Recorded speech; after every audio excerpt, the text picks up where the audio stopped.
அத்தியாயம் 1. தாரிகா, உனக்கு ஃபோன் வந்திருக்கு. சென்னையிலிருந்து. வேதாச்சலம் உள்ளே இருந்து குரல் கொடுக்க தங்கை விஜயாவுக்கு தலைவாரி கொண்டிருந்தவள் குபீரென்று எழுந்தாள். மனசுக்குள் சந்தோஷம் கும்மி அடித்தது.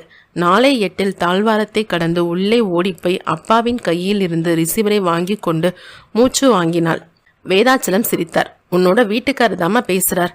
2 நாளா ஃபோனே பண்ணலேன்னு சொல்லிட்டு இருந்தையே, இன்னைக்கு ஃபோன் வந்தாச்சு, பேசு சொல்லிக்கொண்டே இங்கிதம் தெரிந்து அந்த அறையில் இருந்து அவர் நழுவ தாரிகா டன் டன்னாய் உற்சாகம் கொப்பளிக்கும் குரலில் அந்த தொலைபேசியே அதிர்ச்சியில் தெரித்து போய்விடுகிற மாதிரி கத்தினாள். என்னங்க, நான் தாரிகா.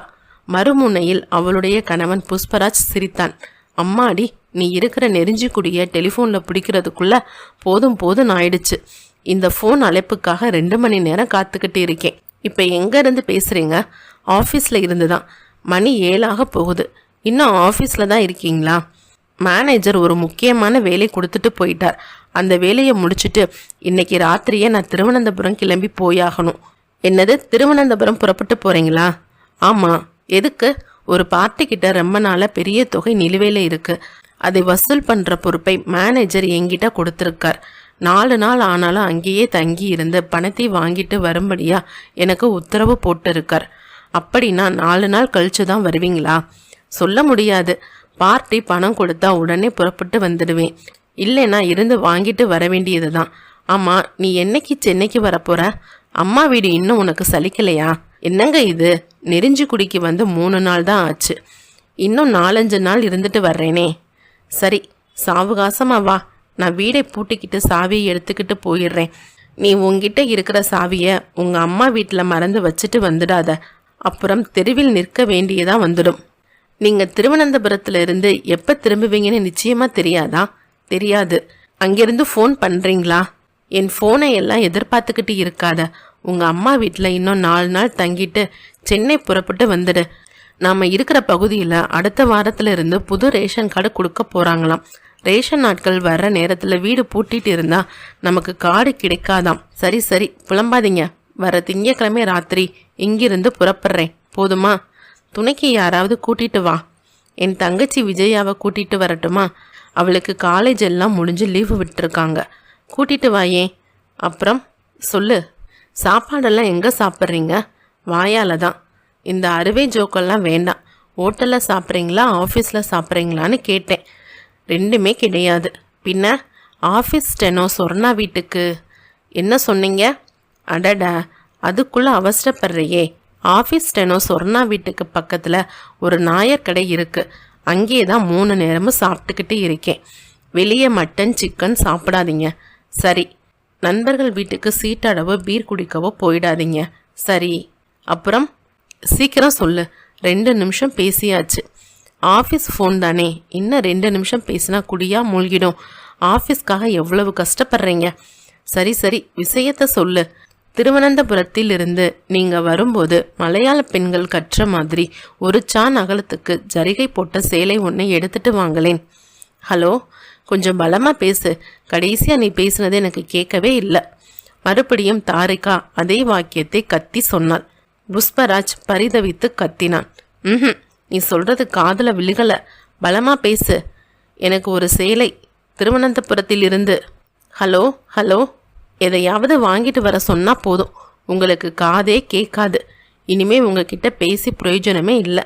ரிசீவரை வச்சிடுங்க. தாரிகா ரிசீவரை சாத்தி விட்டு தலையில் அடித்து கொண்டாள். தங்கை விஜயா உள்ளே வந்தாள். என்னக்கா தலையில் அடிச்சுக்கிற? அகில இந்திய கஞ்சன். யாரை சொல்கிற? உன்னோட அத்தானை தான். நகை சேலைன்னு ஏதாவது கேட்டால் போதும், காது அவருக்கு செவிடு ஆயிடும். எனக்குன்னு வந்து வாச்சாரே. ஏன், அவருக்கு என்ன குறைச்சலாம்? அந்த காலத்து ஜெமினி கணேசன் மாதிரி முகவிட்டு, சுண்டனா ரத்தம் தெரிக்கிற நிறம், சுருட்டை முடி, ஒரு பெரிய கம்பெனியில் கணக்கு பார்க்குற உத்தியோகம், கணிசமான 4 இலக்க சம்பளம். சரி கண்ணு போடாத என்றாள். தாரிகா சிரித்து கொண்டே விஜயாவின் தலையில் கொட்டினாள். விடியற்காலை 5 மணி. சென்னை எழும்பூர் ரயில் நிலையத்தில் இருந்து 2 சூட்கேஸ்களோடு வெளிப்பட்டார்கள் தாரிகாவும் விஜயாவும். ராத்திரி முழுவதும் சரியாக தூங்காமல் பயணம் செய்த களைப்பு முகத்தில் அப்பட்டமாக தெரிந்தது. ரயில் நிலையத்துக்கு வெளியே வந்து ஒரு ஆட்டோவை நெருங்கினார்கள். எங்கம்மா போகணும்? திருவல்லிக்கேணி நெடுஞ்சாலை, கடைசி சக்தி நகர். போலாமே, உட்காருங்கம்மா. ஆட்டோ புறப்பட்டு ரோட்டை தேக்க ஆரம்பித்ததும் விஜயா சொன்னாள், இன்னும் 2 நாள் நெருஞ்சிக்குடியில் இருந்துட்டு வந்திருக்கலாம். அத்தான் இன்னமும் திருவனந்தபுரத்தில் இருந்து வந்திருக்க மாட்டார். வந்திருப்பார். வந்திருந்தா ஃபோன் பண்ணியிருக்க மாட்டாரா என்ன? ஃபோன் பண்ண மாட்டார். ஏன் அப்படி சொல்கிறக்கா? நான் ஊரில் இல்லைன்னா அவருக்கு சர்க்கரை பொங்கல் மாதிரி. ஆஃபீஸ் முடிஞ்சதும் நேராக வீட்டுக்கு போகாமல் நண்பர்களோடு சேர்ந்து ஊர் சுற்ற போயிடுவார். ராத்திரி பூராவும் கண் விழிச்சு சீட்டாடுவார். நான் வீட்டில் இருந்தால் ஒழுங்காக இருப்பார். இல்லைன்னா மைனர் தான். எனக்கு என்னமோ அத்தான் திருவனந்தபுரத்திலிருந்து வந்திருக்க மாட்டாருன்னு என் மனசுக்கு படுது. அந்த திருட்டு பூனை கண்டிப்பாக வந்திருக்கும். வந்திருக்க மாட்டார். என்ன பந்தயம்? வந்திருந்தா இந்த மாதம் எனக்கு ஒரு சேலை எடுத்து கொடுத்துடணும். வராமல் இருந்தால் நான் உனக்கு ஒரு சேலை எடுத்து கொடுத்துட்றேன். ஓகேவா? ஓகே. வெறிச்சோடி போயிருந்த வெளிச்சமான எல்ஐசி சாலையில் ஆட்டோ திரும்பி திருவல்லிக்கேணி நெடுஞ்சாலையை தொட்டு வேகம் பிடித்தது. விடியற்காலையின் சுறுசுறுப்பு திறந்திருந்த டீ கடைகளில் தெரிந்தது. பெண்கள் பிளாஸ்டிக் குடங்களோடு குழாயடியில் காத்திருந்தார்கள். பால் பூத்துகளுக்கு முன்னால் ரிட்டையர்டு ஆசாமிகள் இருமிக் கொண்டு இருந்தார்கள். அக்கா, நான் 1 வாரம் தான் சென்னையில் இருப்பேன். அடுத்த வியாழக்கிழமை கிளம்பிடுவேன். ஏண்டி, லீவு தான் 20 நாளைக்கு இருக்கே. காலேஜ் மறுபடியும் திறக்கும் வரைக்கும் இரேன். எனக்கு இந்த சென்னை கிளைமேட் சரிப்பட்டு வராது. போனா போகட்டும்னு 1 வாரம் வேணா தங்குறேன். ஆட்டோ திருவல்லிக்கேணி நெடுஞ்சாலையை விலக்கி கடைசியில் இருந்த சக்தி நகரின் இருட்டான சாலையில் நுழைந்தது. எந்த ஊடுமா? நேரா போய் இடது பக்கமாக திரும்புங்க. டிரைவர் அப்படியே திரும்பினார். 2வது மின் கம்பத்துக்கு நேராக இருக்கிற வீடு. அந்த வீட்டுக்கு முன்னால் போய் நின்றது ஆட்டோ. விஜயா கீழே இறங்கி தெருவிளக்கு வெளிச்சத்தில் கதவை உற்று பார்த்துவிட்டு சொன்னாள், வீடு பூட்டி இருக்கு, அத்தான் இன்னும் வரல. ஆட்டோவுக்கு பணம் கொடுத்து அனுப்பிவிட்டு வாசற்படி ஏறினாள் தாரிகா. மனுஷன் திருவனந்தபுரத்திலே டேரா போட்டிருக்கார் போலிருக்கே. நாளைக்கு முதல் வேலையா பாண்டி பஜாருக்கு போய் எனக்கு ஒரு சேலை எடுத்து கொடுத்துடணும். பந்தயத்தில் நான் தான் ஜெயிச்சேன். தாரிகா தலையாட்டி கொண்டே தன் கைப்பையில் இருந்த சாவியை எடுத்து கதவை திறந்தாள். உள்ளே போய் சுவிட்சை போட்டு வீட்டை வெளிச்சத்துக்கு கொண்டு வந்த பின் அலுப்பாய் சோஃபாவில் உட்கார்ந்தார்கள். தாரிகா பொறுமினாள். வீட்டை பார்த்தியா விஜயா? அவருக்கு கொஞ்சம் கூட பொறுப்பு கிடையாது. பேண்ட்டை ஹேங்கரில் மாட்ட மாட்டார். சட்டையை மடித்து வைக்க மாட்டார்.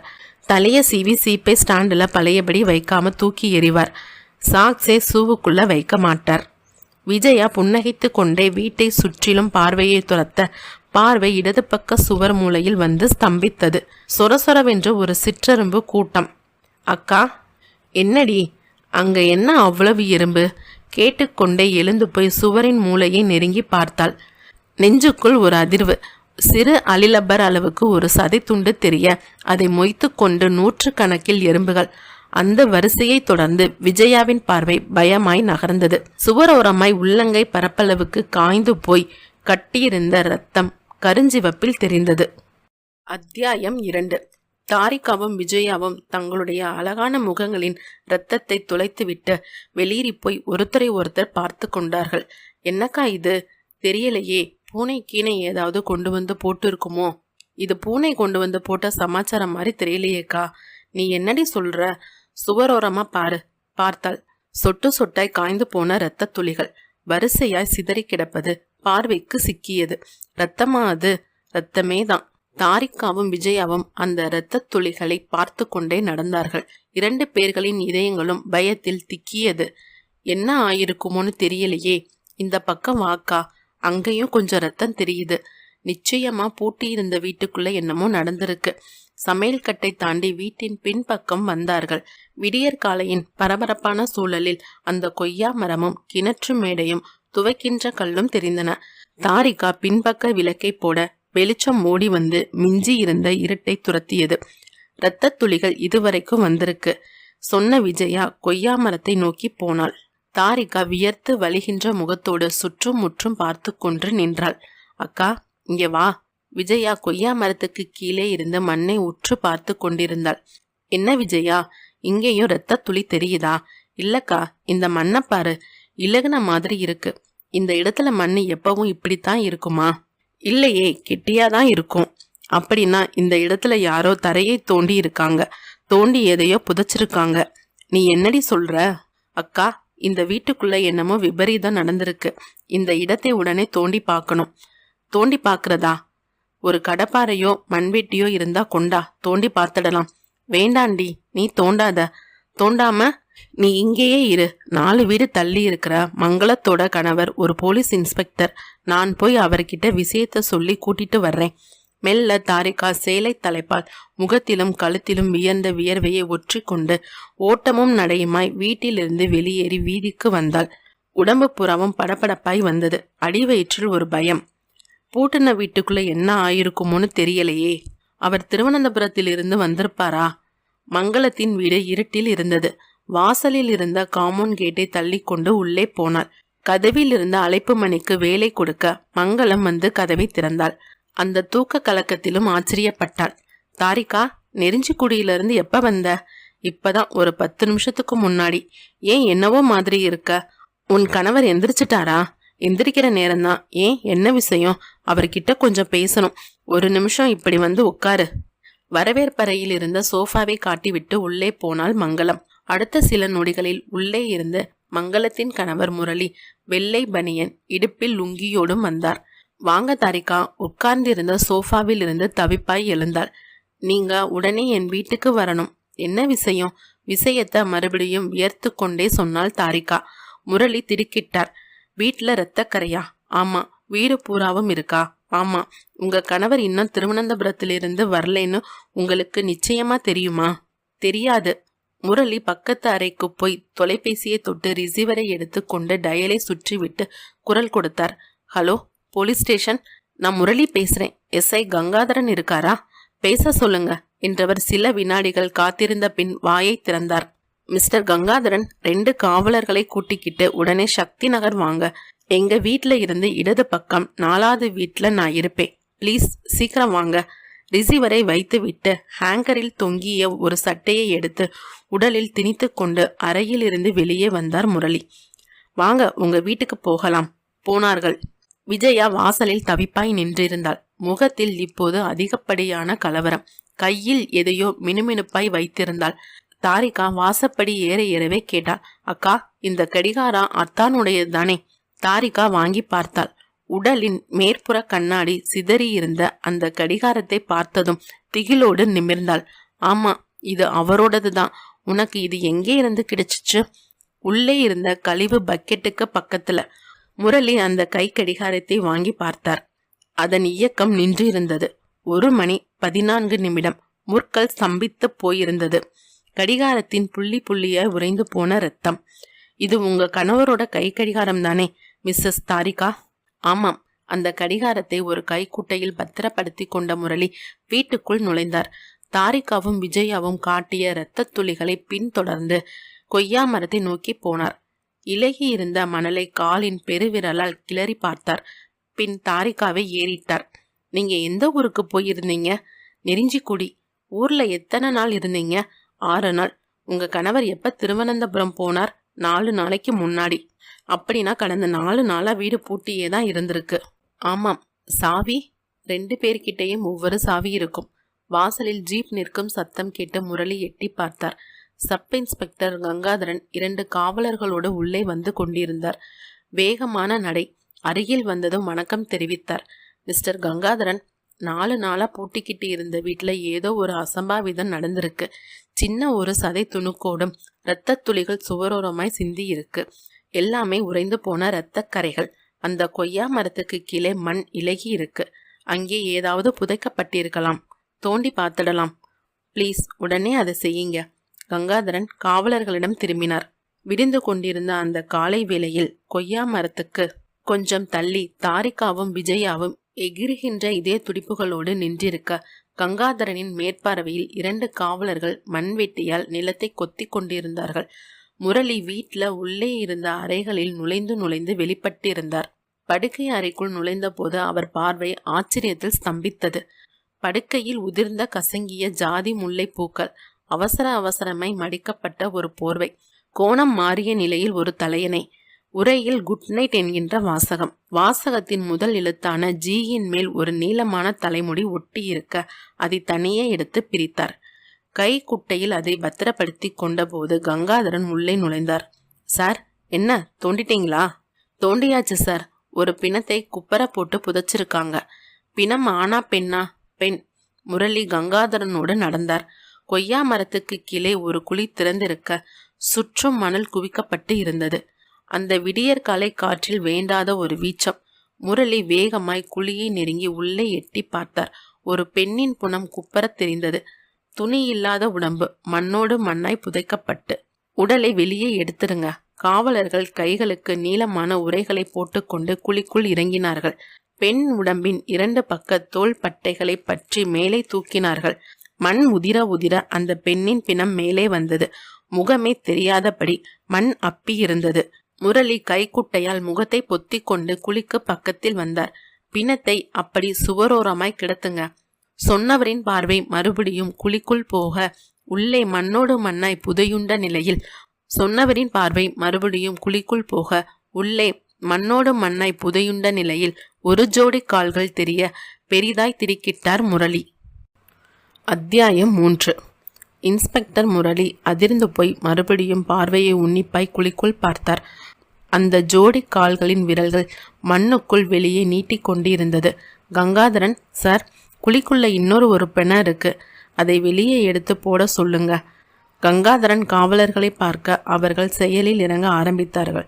முரளி வெளியே எடுத்து போட்டிருந்த அந்த பெண்ணின் பிணத்தின் அருகே வந்தார். மண் அப்பி கிடந்த முகத்தின் ஃபார்மலினை ஊற்ற மண் கரைந்து முகத்தை தெளிவாக காட்டியது. இளம் பெண். அடையாளம் தெரியாத அளவுக்கு முகம் சிதைந்து போயிருந்தது. கண்கள் இருந்த இடத்தில் 2 கருப்பு குழிகள். வாய்ப்பகுதியில் சதை காணாமல் போய் பல் வரை ஈ என்று இழுத்து தெரிந்தது. கொய்யா மரத்துக்கு கொஞ்சம் தள்ளி நின்றிருந்த தாரிகாவையும் விஜயாவையும் கையசைத்து கூப்பிட்ட முரளி அவர்கள் வியர்த்து கொண்டே பக்கத்தில் வந்து நின்றதும் கேட்டார். இந்த பொண்ணு யாருன்னு உங்களுக்கு அடையாளம் தெரியுதா? அவர்கள் இருவரும் குனிந்து அந்த பெண்ணின் சிதைந்த முகத்தை பார்த்துவிட்டு கலவரமாய் நிமிர்ந்தார்கள். தெரியல சார். முகம் சிதைஞ்சு போய் அடையாளம் தெரியலனாலும் உடம்போட அமைப்பை வச்சு இது யாருன்னு கண்டுபிடிக்கலாமே. தாரிகா சேலை தலைப்பால் மூக்கை பொத்தி கொண்டு பிணத்தை இன்னும் கொஞ்சம் நெருங்கி உற்று பார்த்துவிட்டு முரளியின் பக்கம் திரும்பினாள். இது யாருன்னு தெரியல சார். சார், அந்த 2வது பிணத்தை எடுத்துட்டோம். அது ஆனா பெண்ணா? ஆண் சார். முகம் தெரியுதா? இல்லை சார், இதுவும் சிதைஞ்சு போயிருக்கு. கங்காதரன் சொல்ல தாரிகாவையும் விஜயாவையும் கூட்டிக் கொண்டு அந்த 2வது பிணத்துக்கு பக்கத்தில் போனார் முரளி. பிணத்தின் முகத்தை ஃபார்மலில் கழுவி கொண்டிருக்கும் போதே தாரிகா வீறிட்டாள். ஐயோ, இது அவரே தாங்க, அவரே தான். கதறியபடி தலையாய் அடித்து கொண்டு அந்த அதிர்ச்சியை தாங்கிக் கொள்ள இயலாமல் சற்றென்று கண்கள் சொருகி ஒரு மயக்கத்துக்கு போனாள் தாரிகா. உயர் அதிகாரிகள் விவேக்கும் கோகுல்நாத்தும் சம்பவ இடத்துக்கு வந்தபோது அந்த காலை நேரம் அதிக வெளிச்சத்தில் இருந்தது. சக்தி நகர் ஜனங்கள் தாரிகாவின் வீட்டு முன்பாய் திரளாய் நின்று வேடிக்கை பார்த்தார்கள்.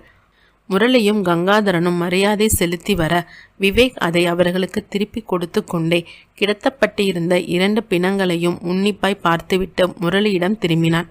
சம்பவ இடத்துல ஆயுதம் ஏதாவது கிடைச்சுதா? இல்லை சார். கத்தி குத்து காயங்கள் இருக்கலாம்.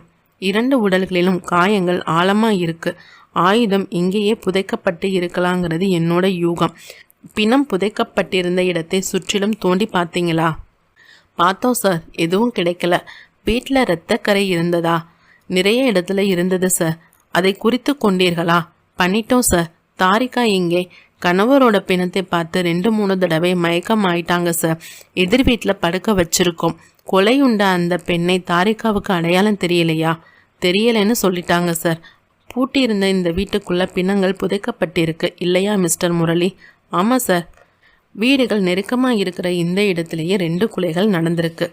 பக்கத்தில் இருக்கிற வீடுகளுக்கு சத்தம் கேட்காமல் இருக்க வாய்ப்பே இல்லையே.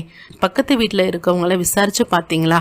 இல்லை சார். இனிமேல் தான் விசாரணை ஆரம்பிக்கணும். தாரிகாவோட கணவர் பேர் புஷ்பராஜ் தானே? ஆமாம் சார். இந்த வீட்டில் புஷ்பராஜோட அறை எது? கூடத்தில் இடது பக்கத்தில் இருக்கிற அறை சார். அறையை கிளறி பார்த்தீங்களா? இனிமே தான் பார்க்கணும் சார். 2 பிணத்தையும் பிரேத பரிசோதனைக்கு அனுப்பிவிட்டு புஷ்பராஜ் அறைக்கு வாங்க. எதிர் வீட்டில் இருக்கிற தாரிகாவுக்கு மயக்கம் தெளிஞ்சிருந்தா அவங்களையும் கூட்டிக்கிட்டு வாங்க சொன்ன விவேக் கோகுல்நாத்தோடு நகர்ந்து கூடத்துக்குள் பிரவேசித்து இடது பக்கம் இருந்த புஷ்பராஜின் அறைக்குள் நுழைந்தான். சிறிய அறை, ஒரு மேஜை, நாற்காலி இருந்தது. மேஜையின் மேல் சில கோப்புகள், பக்கத்தில் நீர் நிரப்பிய எவர் சில்வர் டம்ளர். விவேக் கோப்புகளை புரட்டினான். எல்லாம் ஆஃபீஸ் சம்பந்தப்பட்டவைகள். கோகுல்நாத், என்ன விவேக், இந்த கொலையை பற்றி நீங்கள் என்ன நினைக்கிறீங்க? கொலை செய்யப்பட்ட அந்த பொண்ணுக்கும் புஷ்பராஜுக்கும் தவறான தொடர்பு இருந்திருக்கலாம். தாரிகா ஊரில் இல்லாத போது புஷ்பராஜும் அந்த பொண்ணும் உள்ளே இருக்கிறதை மோப்பம் பிடிச்சுக்கிட்டு யாரோ ஒருத்தர் 2 பேரையும் தீர்த்து கட்டி வீட்டுக்கு பின்னாடி கொய்யா மரத்துக்கு கீழே புதைச்சிட்டு போயிருக்கலாம். நீங்கள் சொல்கிறத பார்த்தா அந்த பொண்ணுக்கு வேண்டியவங்க யாராவது இந்த கொலையை பண்ணி இருக்கலான்னு நினைக்கிறீங்க இல்லையா? ஆமாம் கோகுல்நாத், இந்த வழக்கில் ஒரு வித்தியாசத்தை கவனிச்சிங்களா?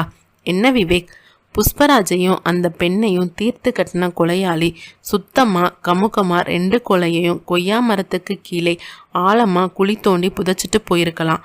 வீட்டுக்குள்ளே சிந்தி இருக்கிற இரத்தக்கரைகளை கழுவிட்டு போயிருக்கலாம். ஆனால் கொலையாளி அப்படி செய்யலை. இந்த 2 கொலையும் பற்றின விவரமும் வெளியே வரணும்னு கொலையாளி விரும்பி இருக்கிற மாதிரி என் மனசுக்கு படுது. இன்ஸ்பெக்டர் முரளி தாரிகாவோடு வந்தார்.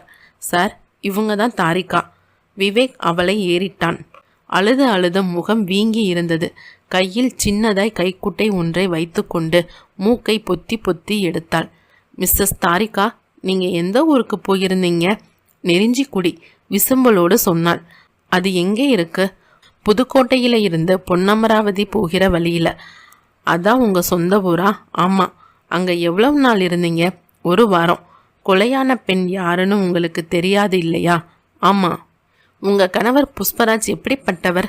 நான் கேட்ட கேள்வி உங்களுக்கு புரியும்னு நினைக்கிறேன். அந்த மாதிரி சாவகாசம்லாம் அவருக்கு கிடையாது. நீங்கள் நெருஞ்சிக்குடியில் இருந்தப்ப உங்கள் கணவர் உங்கள் ஊருக்கு வந்தாரா?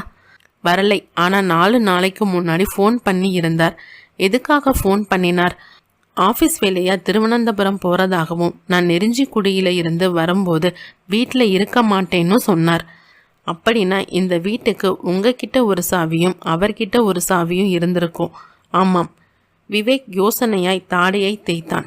எவர்சைன் இண்டஸ்ட்ரியல் கம்பெனி. காலை 11 மணி. கம்பெனியின் MD அசோக் வர்மா தொலைபேசியில் கத்தி பேசி கொண்டிருந்தார். ஆமாம், திருவனந்தபுரம் வந்தால் மிஸ்டர் புஷ்பராஜ் வழக்கமாக உங்கள் ஹோட்டலில் தானே தங்குவார். அப்படி யாரும் வரலையே. 4 நாளைக்கு முன்னாடியே புறப்பட்டு வந்தார். அவர் மட்டும் தனியாக தான் வந்தார். சரி, பரவாயில்லை. அசோக் வர்மா ரிசீவரை வைத்துவிட்டு தனக்கு எதிரே உட்கார்ந்திருந்த விவேக்கையும் கோகுல்நாத்தையும் ஏறிட்டார். புஷ்பராஜ் திருவனந்தபுரமே போகலை. அதனால் அவர் புறப்படுறதுக்கு முந்தையே கொல்லப்பட்டிருக்கலாம். பை த பை, நான் உங்களுக்கு ஒரு தகவல் சொல்லலாமா ப்ளீஸ்? 3 நாளைக்கு முன்னால் புஷ்பராஜுக்கு தபாலில் ஒரு கவர் வந்தது. அதன் இடது பக்க மூலையில் உரியவர் மட்டும் பிரிக்கவும் என்கின்ற தட்டச்சு செய்த வாசகம் தெரிந்தது. அவர் இங்கே ஊரில் இல்லாததால் அந்த கவரை அவரோட அலுவலக மேஜை டிராயரில் போட்டுட்டோம். அந்த கவருக்கும் இந்த கொலைக்கும் ஏதாவது தொடர்பு இருக்குமோன்னு என் மனசில் இப்போ ஒரு நெருடல். விவேக் நிமிர்ந்தான். நாற்காலியை தள்ளி கொண்டு எழுந்தான்.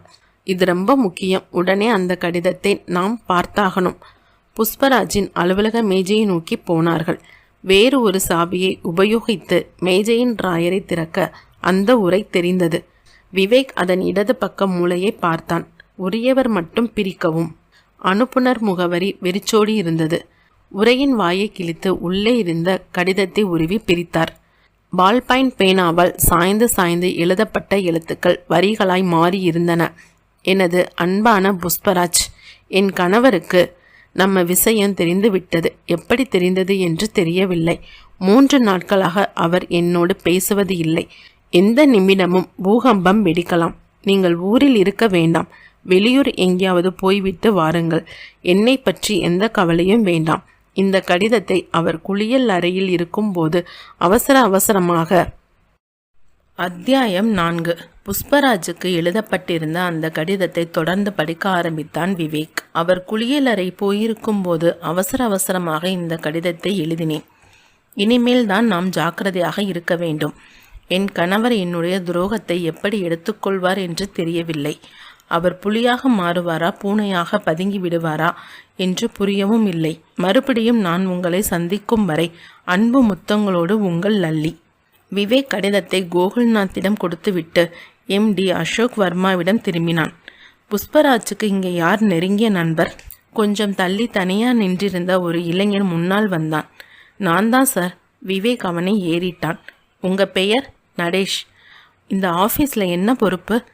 Dispatch clerk. புஷ்பராஜுக்கு லல்லின்னு ஒரு பொண்ணு கடிதம் எழுதியிருக்கு. அந்த லல்லி யாருன்னு உங்களுக்கு தெரியுமா?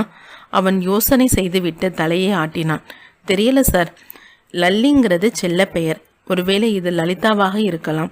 இல்லைன்னா லதா, லதாங்கி, லத்திகா. சாரி சார், தெரியல. புஷ்பராஜுக்கும் உங்களுக்கும் எவ்வளோ வருஷமாக பழக்கம்? சுமார் 7-8 வருஷமா. அவருடைய செயல்பாடுகள் எல்லாம் எப்படி?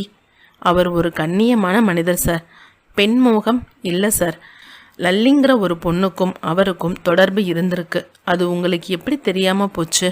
ஒருவேளை எனக்கு தெரியாமல் அந்த தொடர்பு அவர் வச்சிருந்திருக்கலாம். உங்களை தவிர வேற யார் புஷ்பராஜோட நெருங்கி பழகிற நண்பர்கள்? யாரும் கிடையாது சார். இங்கே ஆஃபீஸ் ஃபோன் ஆப்ரேட்டர் யார்? மிஸ்ஸஸ் ஸ்டெல்லா கிறிஸ்டோஃபர் என்று சொன்ன நடேஷ். 2 மேஜைகளுக்கு தள்ளி நல்ல நிறமாய் பாப் தலையோடு நின்றிருந்த ஒரு பெண்ணை சுட்டி காட்ட அந்த ஸ்டெல்லா உலர்ந்த உதடுகளோடு முன்னால் வந்தாள். விவேக் அவளை ஏறிட்டு பார்த்துவிட்டு கேட்டான். புஷ்பராஜுக்கு வெளியிலிருந்து அடிக்கடி ஃபோன் வருமா? இல்லை. லல்லிங்கிற பேரில் எந்த பொண்ணாவது அவரோட ஃபோனில் பேசியிருக்காளா? இல்லை சார். புஷ்பராஜ் இங்கிருந்து வெளியே யாருக்காவது ஃபோன் பண்ணுவாரா? தனிப்பட்ட ஃபோன் அழைப்புகள் அவருக்கு குறைவு. ஆஃபீஸ் விஷயமா தணிக்கையாளர்களுக்கும் பேங்க் அதிகாரிகளுக்கும் ஃபோன் பண்ணுவார். போன திங்கட்கிழமை ராத்திரி 7 மணிக்கு ஆஃபீஸில் இருந்து அவர் நெருஞ்சி குடிக்கும் மனைவியோட பேசியிருக்கார். அந்த சமயத்தில் நீங்கள் ஆஃபீஸில் இல்லையா? இல்லை. 6 மணிக்கே நான் கிளம்பிடுவேன் சார். விவேக் எம்டியிடம் திரும்பினான். போன திங்கட்கிழமை புஷ்பராஜ் மற்றும் ராத்திரி 7 மணி வரைக்கும் எதுக்காக ஆஃபீஸில் இருந்தார்? திருவனந்தபுரம் பார்ட்டியோட பேலன்ஸ் ஸ்டேட்மெண்ட் எடுக்கிறதுக்காக அவர் இருந்திருந்திருக்கலாம். ஆஃபீஸை விட்டு அவர் எத்தனை மணிக்கு புறப்பட்டு போனாருன்னு தெரியுமா? வாசலில் உள்ள வாட்ச்மேனை கேட்டால்தான் அந்த விவரம் தெரியும். வாட்ச்மேனை கூப்பிடட்டுமா? ப்ளீஸ். சீதாபதி, வாசலில் இருக்கிற வாட்ச்மேன் வீரப்பனை கூப்பிடு. அடுத்த சில நிமிடங்களில் 50 வயதை தாண்டிய வீரப்பன் வந்தான். மாஜி இராணுவ ஆசாமி. லேசாய் விந்தினான். நறுக்கப்பட்ட நரை மீசை. விவேக் விசாரித்தான். போன திங்கட்கிழமை ராத்திரி 7 மணிக்கு புஷ்பராஜ் மட்டும் ஆஃபீஸில் இருந்தாரா? ஆமாம் சார். அவர் ஆஃபீஸை விட்டு எத்தனை மணிக்கு வெளியே போனார்? 7:30 மணிக்கெல்லாம் போயிட்டார். நான் ஆஃபீஸை பூட்டிட்டு மறுபடியும் வாசலுக்கு காவலுக்கு வந்தபோது மணி 7:45. புஷ்பராஜ் ஆஃபீஸில் இருக்கும்போது அவரை தேடிக்கிட்டு யாராவது வந்தாங்களா? அவர் ஆஃபீஸில் இருக்கும்போது வரல சார். அவர் கிளம்பி போன பிறகு ஒரு ஆட்டோவில் அவரை தேடிக்கிட்டு ஒரு ஆணும் பெண்ணும் வந்தாங்க. ஆணும் பெண்ணுமா? ஆமாம் சார். பொண்ணு ஆட்டோவிலே உட்காந்துட்டு இருந்துச்சு. அந்த ஆள் மட்டும்தான் இறங்கி வந்து புஷ்பராஜ் இருக்காரா போயிட்டாரான்னு கேட்டார். நான் இப்போ தான் போனாருன்னு சொன்னேன். அவங்க ஆட்டோவில் வேகமாக கிளம்பி போயிட்டாங்க. அவங்கள யாருன்னு நீங்கள் கேட்கலையா? கேட்டேன். என்ன சொன்னாங்க? புஷ்பராஜுக்கு சொந்தக்காரங்கன்னு சொன்னாங்க. வந்தவங்க எப்படி இருந்தாங்க? நான் அந்த பொண்ணை சரியாக பார்க்கலைங்க. அது ஆட்டோக்குள்ளேயே உட்காந்துக்கிட்டு இருந்துச்சு. ஆம்பளைய பார்த்தேன். 30 வயசு இருக்கும். முக ஞாபகம் இல்லைங்க. வந்ததும் வேகமாக கேட்டுட்டு போயிட்டார். அந்த ஆட்டோ என்னை கவனிச்சிங்களா? நான் அதையெல்லாம் கவனிக்கலைங்க. புஷ்பராஜ் இல்லைன்னு சொன்னதுமே அவங்க கிளம்பி போயிட்டாங்க. அவங்க பேசின தோணியில் கோபம் இருந்ததா? ஆமாங்க, கொஞ்சம் கோபமாக பேசின மாதிரி தான் இருந்துச்சு. அந்த ஆள் ஆட்டோவில் இருந்த பெண்ணை பேர் சொல்லி கூப்பிட்டானா? இல்லைங்க. மதியம் 2 மணி. விவேக் மதிய உணவை முடித்து கொண்டு வாஷ்பேஷனில் கையை கழுவி கொண்டு இருந்தபோது டெலிஃபோன் கூப்பிட்டது. ரூபலா போய் ரிசீவரை எடுத்தாள். ஹலோ. மறுமுனையில் கோகுல்நாத்தின் குரல். என்னம்மா, விவேக் இருக்காரா? இப்போ தான் சாப்பிட்டு முடிச்சார் அங்கிள். இதோ வந்துட்டாரு. பக்கத்தில் வந்து நின்ற விவேக்கிடம் ரிசீவரை கொடுத்து விட்டு நகர்ந்தாள். ஹலோ கோகுல்நாத். விவேக், நான் கண்டுபிடிச்சிட்டேன். என்ன, அந்த லல்லி யாருன்னு கண்டுபிடிச்சாச்சா? அப்படியா? யாரு? முழு பெயர் லலிதா ரேணு. திங்கக்கிழமையிலிருந்து அந்த பொண்ணை காணோன்னு சேத்துப்பட்டு போலீஸ் நிலையத்தில் ஒரு புகார் பதிவாகி இருக்கு. ரொம்ப பயனுள்ள செய்தி. லலிதா ரேணுவுக்கு 23 வயசு. கணவர் பெயர் கோபாலகிருஷ்ணன். முகவரி கிடைச்சதா? கிடைச்சது. சேத்துப்பட்டில் தான் வீடு. அந்த முகவரிக்கு போய் பார்த்தீங்களா? இனிமே தான் போகணும். அதுவும் உங்கள் கூட. லலிதா ரேணு காணாமல் போனதா புகார் கொடுத்தது யாரு? கணவர் கோபாலகிருஷ்ணன். அவள் அடையாளம் பெரிய அளவு புகைப்படமே இருக்கு. இப்போ நீங்கள் எங்கே இருந்து பேசிக்கிட்டு இருக்கீங்க கோகுல்நாத்? சேத்துப்பட்டு போலீஸ் நிலையத்தில் இருந்து தான். நீங்கள் அங்கேயே இருங்க, ஒரு 10 நிமிஷத்தில் அங்கே வந்துடுறேன். விவேக் ரிசீவரை வைத்துவிட்டு உடையை மாற்றி ரூபலாவிடம் சொல்லி கொண்டு வாசலில் நின்றிருந்த மோட்டார் சைக்கிளுக்கு வந்து ஒரு உதையில் அதன் உயிரை கொடுத்து சர்ரென்று கிளம்பினான். 8வது நிமிஷம். ஸ்டேஷன் வாசலில் காத்திருந்த கோகுல்நாத்தை பின்பக்க இருக்கையில் அமர்த்தி கொண்டு திருமூர்த்தி சாலைக்கு விரட்டினான். போகிற போதே கேட்டான், கோகுல்நாத், லலிதா ரேணுவோட கணவர் பேர் என்னன்னு சொன்னீங்க? கோபாலகிருஷ்ணன். அவருக்கு என்ன தொழில்? ஏதோ ஒரு நிதி நிறுவனம் வச்சு நடத்திக்கிட்டு வரார். கம்பெனி முகவரி? வீட்டுக்கும் கம்பெனிக்கும் ஒரே முகவரி. காணாமல் போனதா ரிப்போர்ட் கொடுத்தது திங்கட்கிழமை இல்லையா? ஆமாம். திருமூர்த்தி ரோடு வந்தது. அதிக அலைச்சல் இல்லாமல் 68ஆம் எண் வீடு கண்ணுக்கு சிக்கியது. பங்களா போன்ற வீடு, சுற்றிலும் தென்னை மரங்கள். காம்பவுண்ட் வாசலில் GK ஃபைனான்ஸ் என்கின்ற விளம்பர பலகை தட்டுப்பட்டது. மோட்டார் சைக்கிளின் இயக்கத்தை நிறுத்தப் போன விவேக் அப்போதுதான் கவனித்தான்.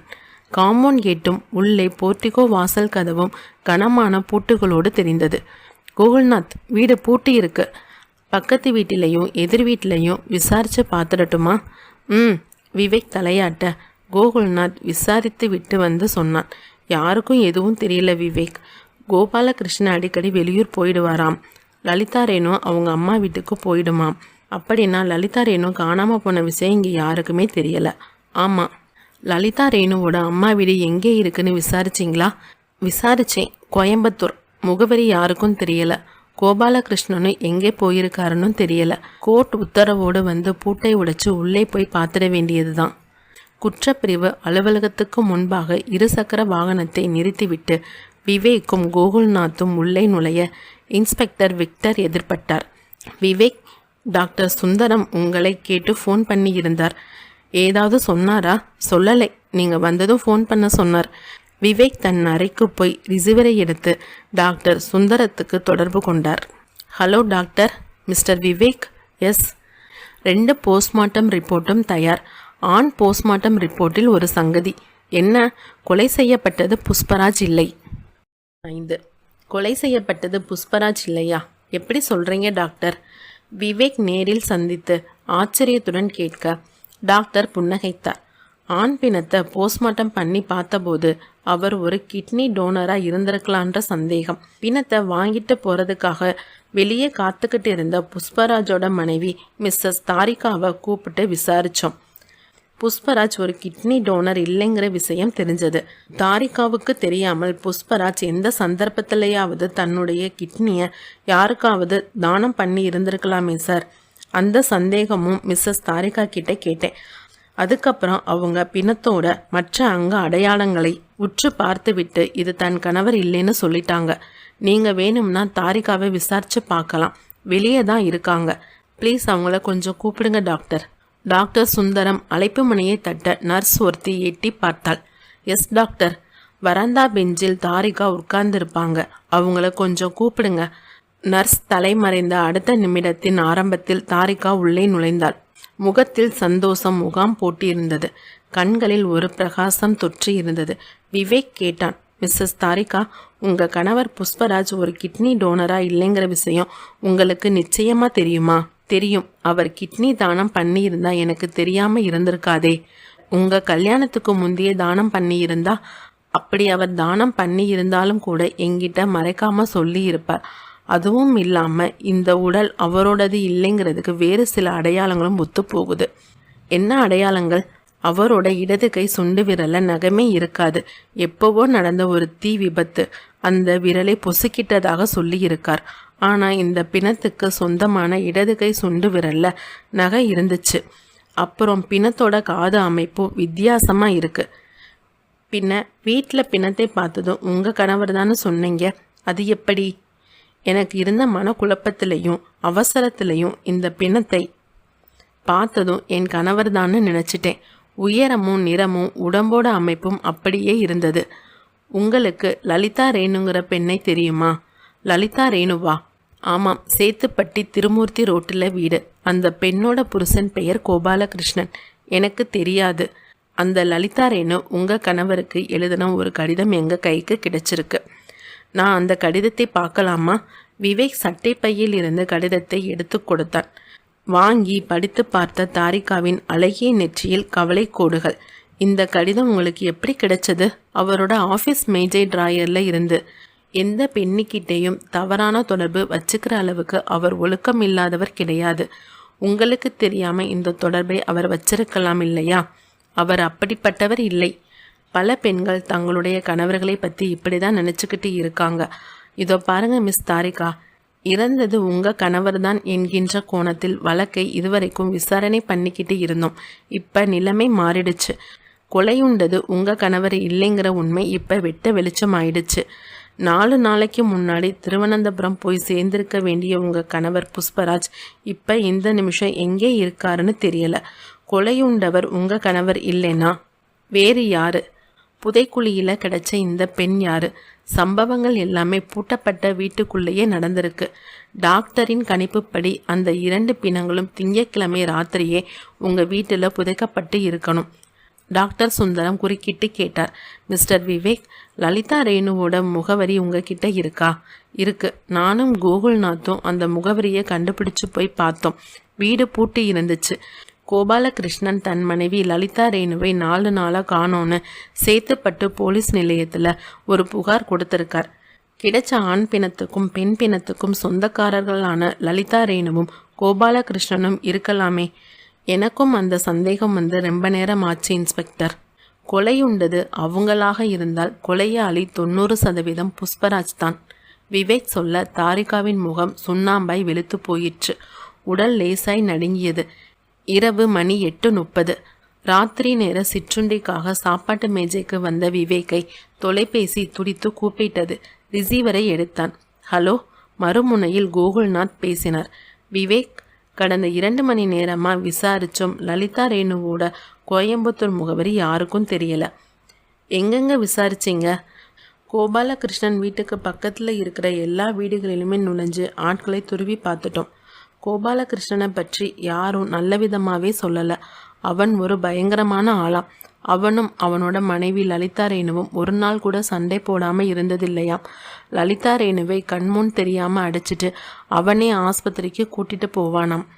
கோயம்புத்தூரில் இருக்கிற அவள் அம்மா வீடு முகவரி ஒருத்தருக்கு கூடயா தெரியல கோகுல்நாத்?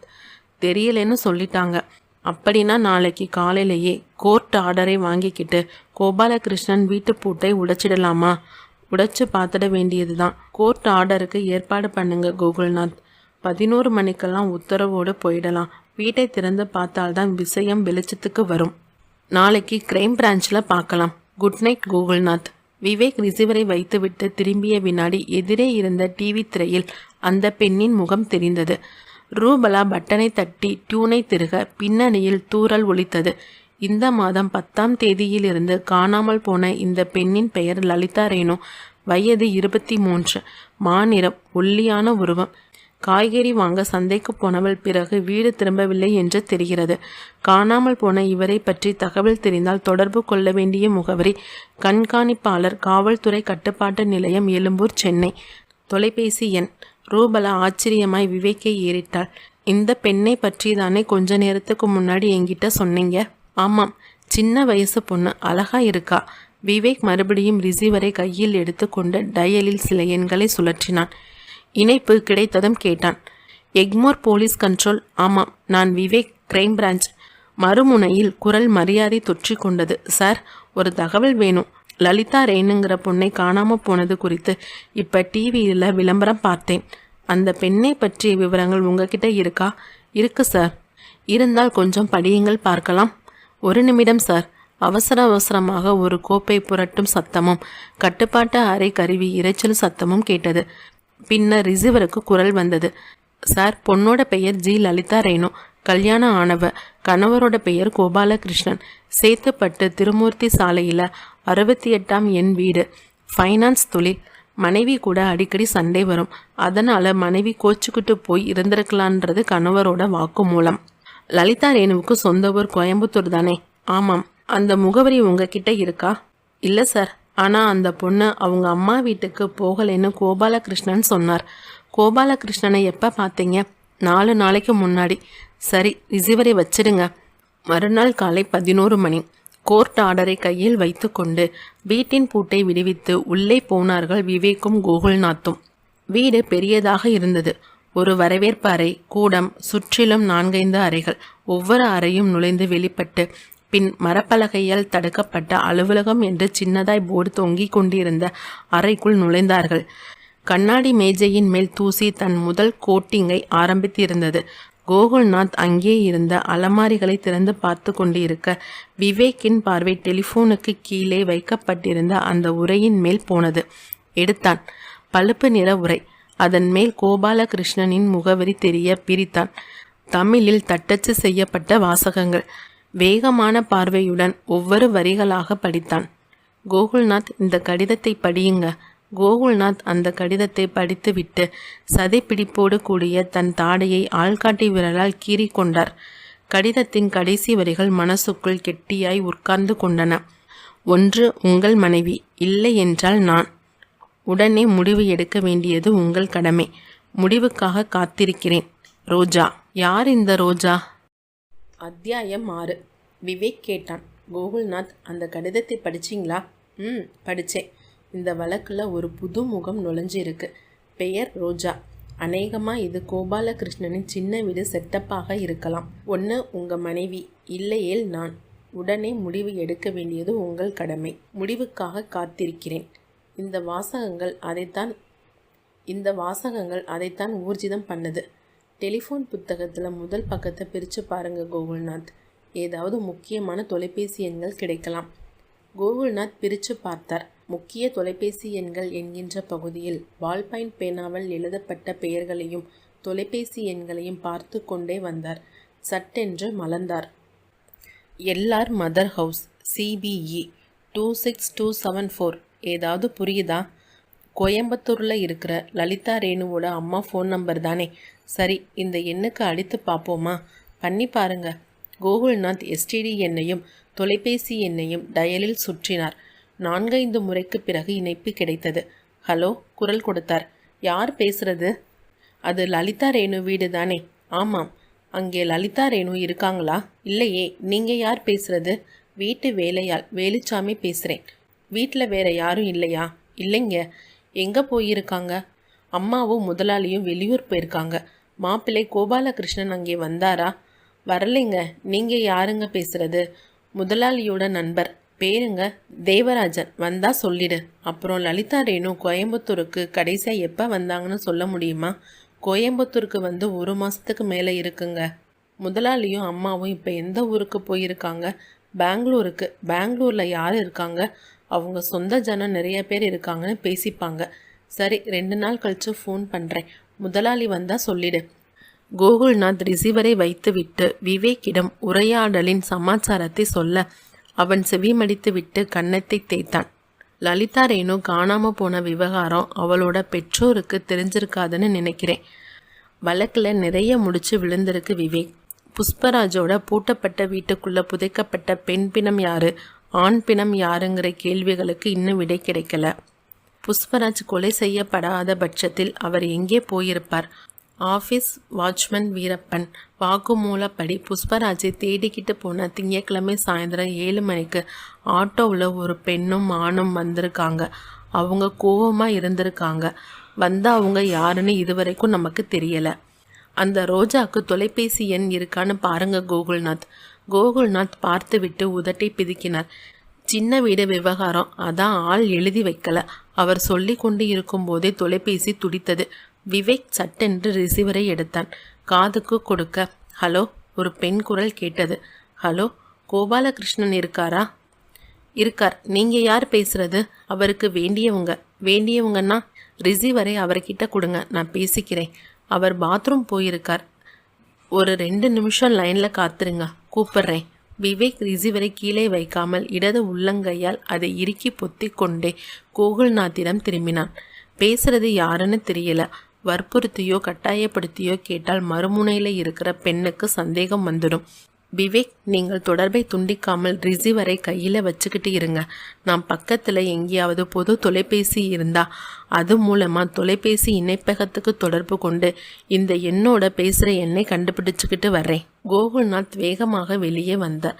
எதிர் வீட்டு வாசலில் நின்று வேடிக்கை பார்த்து கொண்டிருந்த ஒரு சின்ன கும்பலிடம் கேட்டார், இங்கே பொது தொலைபேசி எங்கே இருக்கு? அதோ அந்த மருந்து கடையில் இருக்கு சார். இளைஞன் ஒருவன் கையை காட்ட கோகுல்நாத் 4 வீடுகள் தள்ளி இருந்த அந்த மருந்து கடைக்கு வந்தார். பணம் செலுத்தும் இடத்தில் இருந்த நபரிடம் விஷயத்தை சொல்லிவிட்டு டயல் செய்தார். இணைப்பு கிடைத்ததும் தொலைபேசி தொடர்பாக கண்காணிப்பாளருக்கு தன்னை அறிமுகப்படுத்தி கொண்டு விவரத்தை சொன்னார். லைன்ல இருங்க, 1 நிமிடம் முழுசா ஓடிய பின்பு கண்காணிப்பாளர் சொன்னார், நீங்க சொன்ன எண்ணோட பேசி கொண்டிருக்கிற எண் 40205. அந்த எண்ணுக்குரிய முகவரி ஜி கங்கா, எண் 32, பகிரதி தெரு, டி நகர். நன்றி. கோகுல்நாத் ரிசீவரை வைத்துவிட்டு மருந்து கடைக்காரருக்கு ஒரு நன்றி சொல்லிவிட்டு விவேக்கிடம் வந்தார். கிடைச்சிடுச்சு என்றதும் விவேக் தன் கையை ரிசீவர் கேபிளில் இருந்து நகர்த்தி குரல் கொடுத்தான். Hello hello, கோபாலகிருஷ்ணனா? கோபாலகிருஷ்ணன் இன்னும் பாத்ரூம்ல தான் இருக்கார். உங்க ஃபோன் நம்பரை சொல்லுங்க, அவர் வந்ததும் பேச சொல்றேன். வேண்டாம், நானே ஃபோன் பண்ணுறேன். ஆமாம், நீங்கள் கோபாலகிருஷ்ணனோட நண்பரா? பேரு ராதாகிருஷ்ணன். டொக். மறுமுனையில் ரிசீவர் கவிழ்ந்து கொண்டது. இங்கே விவேக் ரிசீவரை வைத்துவிட்டு கோகுல்நாத்தை ஏறிட்டான். கோகுல்நாத், மறுபக்கம் பேசின அம்மணி சரியில்லை. நீங்கள் இங்கேயே கிளறலை தொடர்ந்து பண்ணுங்க. நான் பகீரதி தெருவுக்கு போய் அந்த அம்மனியை பார்த்துட்டு வர்றேன். டி நகரில் இருந்த அந்த பகீரதி தெரு சுத்தமாய் நிசப்தமாய் நிறைய குட்டி பங்களாவோடு இருந்தது. விவேக் சுலபமாய் 32ஆம் என் வீட்டை கண்டுபிடித்து அந்த வாசலுக்கு எதிரே 2 சக்கர வாகனத்தை நிறுத்தினான். சாத்தி இருந்த கேட்டை திறந்து கொண்டு உள்ளே போன போது நாய் ஒன்று ஜன்னலில் எட்டி பார்த்து குரைத்தது. விவேக் வாசல்படி ஏறி அழைப்பு மணி சுவிட்சை கட்டை விரலால் தேய்க்க உள்ளே அது டிங் டாங் என்றது. தொடர்ந்து கதவு சிக்கனமாக திறக்கப்பட்டு ஒரு நடுத்தர வயது பெண்ணின் முகம் எட்டி பார்த்தது. யார் வேணும்? இங்கே கங்காங்கிறது நான் தான். நீங்க யாரு? கோபாலகிருஷ்ணனோட நண்பர் ராதாகிருஷ்ணன்.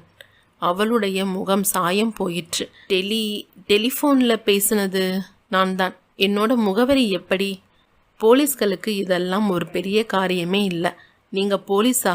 பக்கா போலீஸ், கிரைம் பிரான்ச். கங்கா வெளிரி போன முகத்தோடு விவேக்கை ஏறிட்டான். உள்ளே போய் பேசலாமா? என்ன பேசணும்? அவள் கேட்டுக்கொண்டு இருந்த போதே விவேக் உள்ளே நுழைந்து வரவேற்பறையில் இருந்த சோபாவில் உட்கார்ந்து கொண்டான். கோபாலகிருஷ்ணனுக்கு எதுக்காக ஃபோன் பண்ணினீங்க? வந்து இங்கே உங்களால் பேச முடியலன்னா போலீஸ் ஸ்டேஷனுக்கு போயிடலாமா? வேண்டாம். பின்ன சொல்லுங்க. என்னோட பொண்ணு ரோஜாவுக்கும் கோபாலகிருஷ்ணனுக்கும் 2 வருஷமா பழக்கம். ரோஜா உங்க பொண்ணா? மனசுக்குள் விசிலடித்தான் விவேக். ஆமா. சரி, மேலே சொல்லுங்க. போன திங்கட்கிழமை காலையிலேயே வெளிப்புற படப்பிடிப்புக்கு போன என் பொண்ணு இந்த தேதி வரைக்கும் திரும்பி வரல. கோபாலகிருஷ்ணனோட வீடு பூட்டி இருந்தது. 2 பேரும் வெளியூர் எங்கேயாவது போயிருக்கலான்னு நினச்சி நானும் சும்மா இருந்துட்டேன். இன்னைக்கு தான் ஃபோன் பண்ணி பார்த்தேன். உங்கள் பொண்ணு சினிமாவில் நடிச்சிருக்காங்களா? சும்மா தலை காட்டும் வேஷம்தான். ஒரு படப்பிடிப்புக்கு போனால் சில 1000 கிடைக்கும். ரோஜாவோட கோபாலகிருஷ்ணனுக்கு தொடர்பு வச்சிருக்கிற விஷயம் அவரோட மனைவி லலிதா ரேணுக்கு தெரியுமா? தெரியும். கோபாலகிருஷ்ணன் வீடு பூட்டி இருக்கு. லலிதா ரேணுவும் வீட்டில் இல்லை. அவ எங்கே போயிருக்கான்னு தெரியுமா? தெரியாது. உங்களுக்கு புஷ்பராஜை தெரியுமா? புஷ்பராஜ் யாரது? விவரம் சொன்னான் விவேக். எனக்கு தெரியாது. கோபாலகிருஷ்ணனும் ரோஜாவும் அடிக்கடி வெளியூர் போவாங்களா? போவாங்க. எந்த ஊருக்கு போவாங்க? ஊட்டி, கொடைக்கானல், மைசூர். இந்த கடிதத்தில் இருக்கிறது உங்கள் பெண்ணோட கையெழுத்து தானே? கோபாலகிருஷ்ணனின் மேஜை மேல் கண்டெடுத்த ரோஜாவின் கடிதத்தை காட்டினான் விவேக். அவள் பார்த்துவிட்டு தலையை அசைத்தாள். ஆமாம். ரோஜாவுக்கு எந்த ஊரில் வெளிப்புற படப்பிடிப்பு? திருச்சிக்கு பக்கத்தில் ஒரு கிராமம். விவேக் அடுத்த கேள்விக்கு போகும் முன்பு உள்ளே தொலைபேசி ஒலித்தது. வேகமாய் நகர முயன்ற கங்காவை கையமர்த்தி விட்டு விவேக் போய் ரிசீவரை எடுத்தான். ஹலோ விவேக் என்றான் கோகுல்நாத். எஸ், போலீஸ் ஸ்டேஷன்லேருந்து ஒரு தகவல். என்ன? புஷ்பராஜ் வந்திருக்காராம். அத்தியாயம் 7. ஸ்டேஷனில் காத்திருந்த புஷ்பராஜ் 1 வார தாடியில் கொஞ்சம் கலக்கமாய் இருந்தான். நெற்றியிலும் மணிக்கட்டிலும் கணிசமான பேண்டேஜ் கட்டுகள். மூக்கும் கீழ் உதடும் வீங்கி இருந்தன. விவேக் அவனுக்கு எதிராக நாற்காலியை போட்டுக்கொண்டு உட்கார்ந்தான். சொல்லுங்க, என்ன நடந்தது? புஷ்பராஜ் வீக்கமாய் இருந்த உதரோடு கொஞ்சம் சிரமப்பட்டு பேசினான். சார், செவ்வாய்க்கிழமை ராத்திரி நான் திருவனந்தபுரம் சென்ட்ரல் ஸ்டேஷனுக்கு போய் சேர்ந்தேன். ஸ்டேஷனை விட்டு வெளியே வந்து ஒரு ஆட்டோவை அமர்த்திக்கிட்டு வழக்கமாக தங்குற லாட்ஜை நோக்கி போய்கிட்டு இருந்தேன். ஆட்டோ பிள்ளையார் கோயிலுக்கு பக்கமாக திரும்பினப்ப ஒரு போலீஸ் ஜீப் குறுக்கே வந்து நின்றது.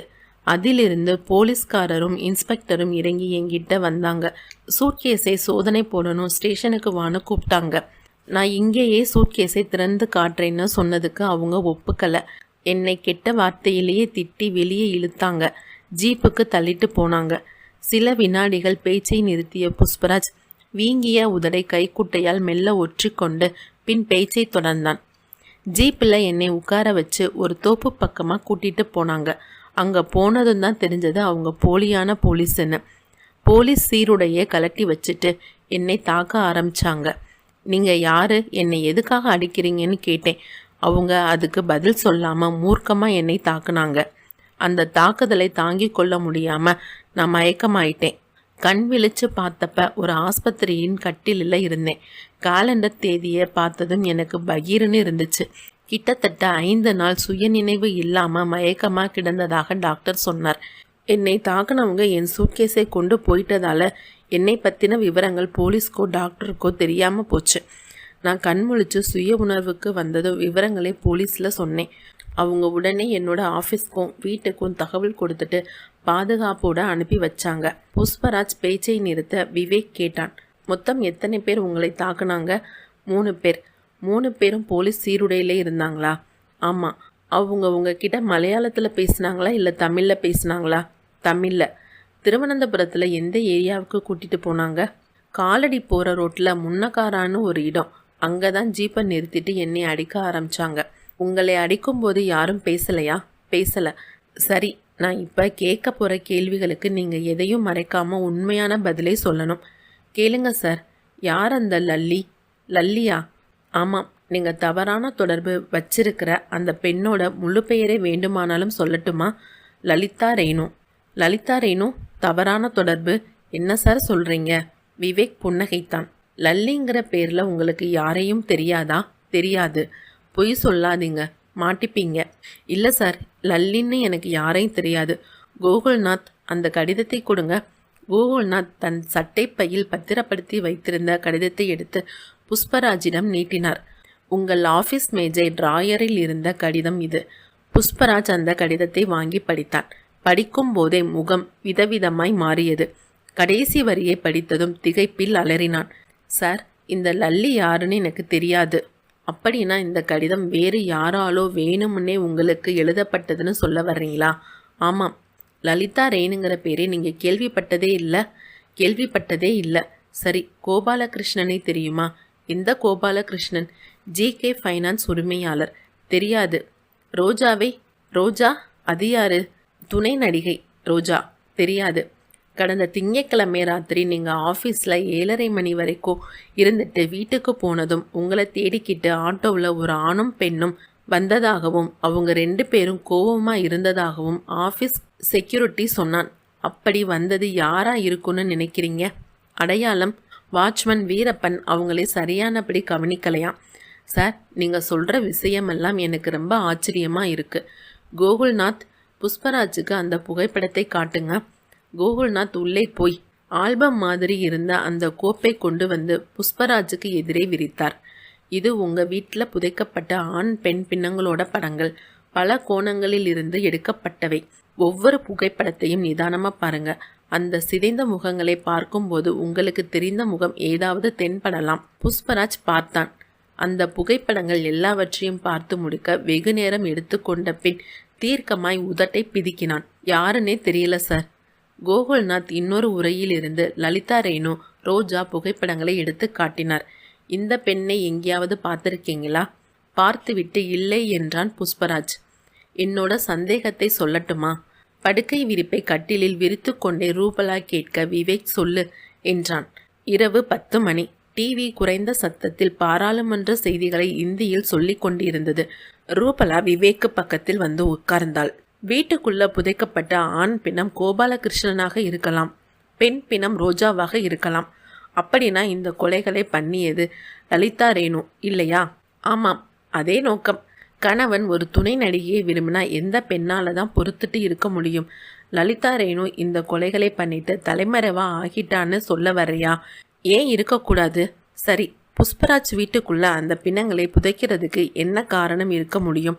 லலிதா ரேணுவுக்கும் புஷ்பராஜுக்கும் தொடர்பு இருந்திருக்கலாம். புஷ்பராஜ் தான் லலிதா ரேணுவை தெரியாதுன்னு சொல்றாரே, அப்படின்னா அவருக்கு வந்த கடிதம் பொய்யா? லலிதா ரேணுவை தெரியாதுன்னு புஷ்பராஜ் சொல்றது பச்சை பொய். லலிதா ரேணு இருக்கிற இடம் நிச்சயமா புஷ்பராஜுக்கு தெரியும். அப்ப இந்த கொலையில் புஷ்பராஜுக்கு பங்கு உண்டுன்னு சொல்றியா?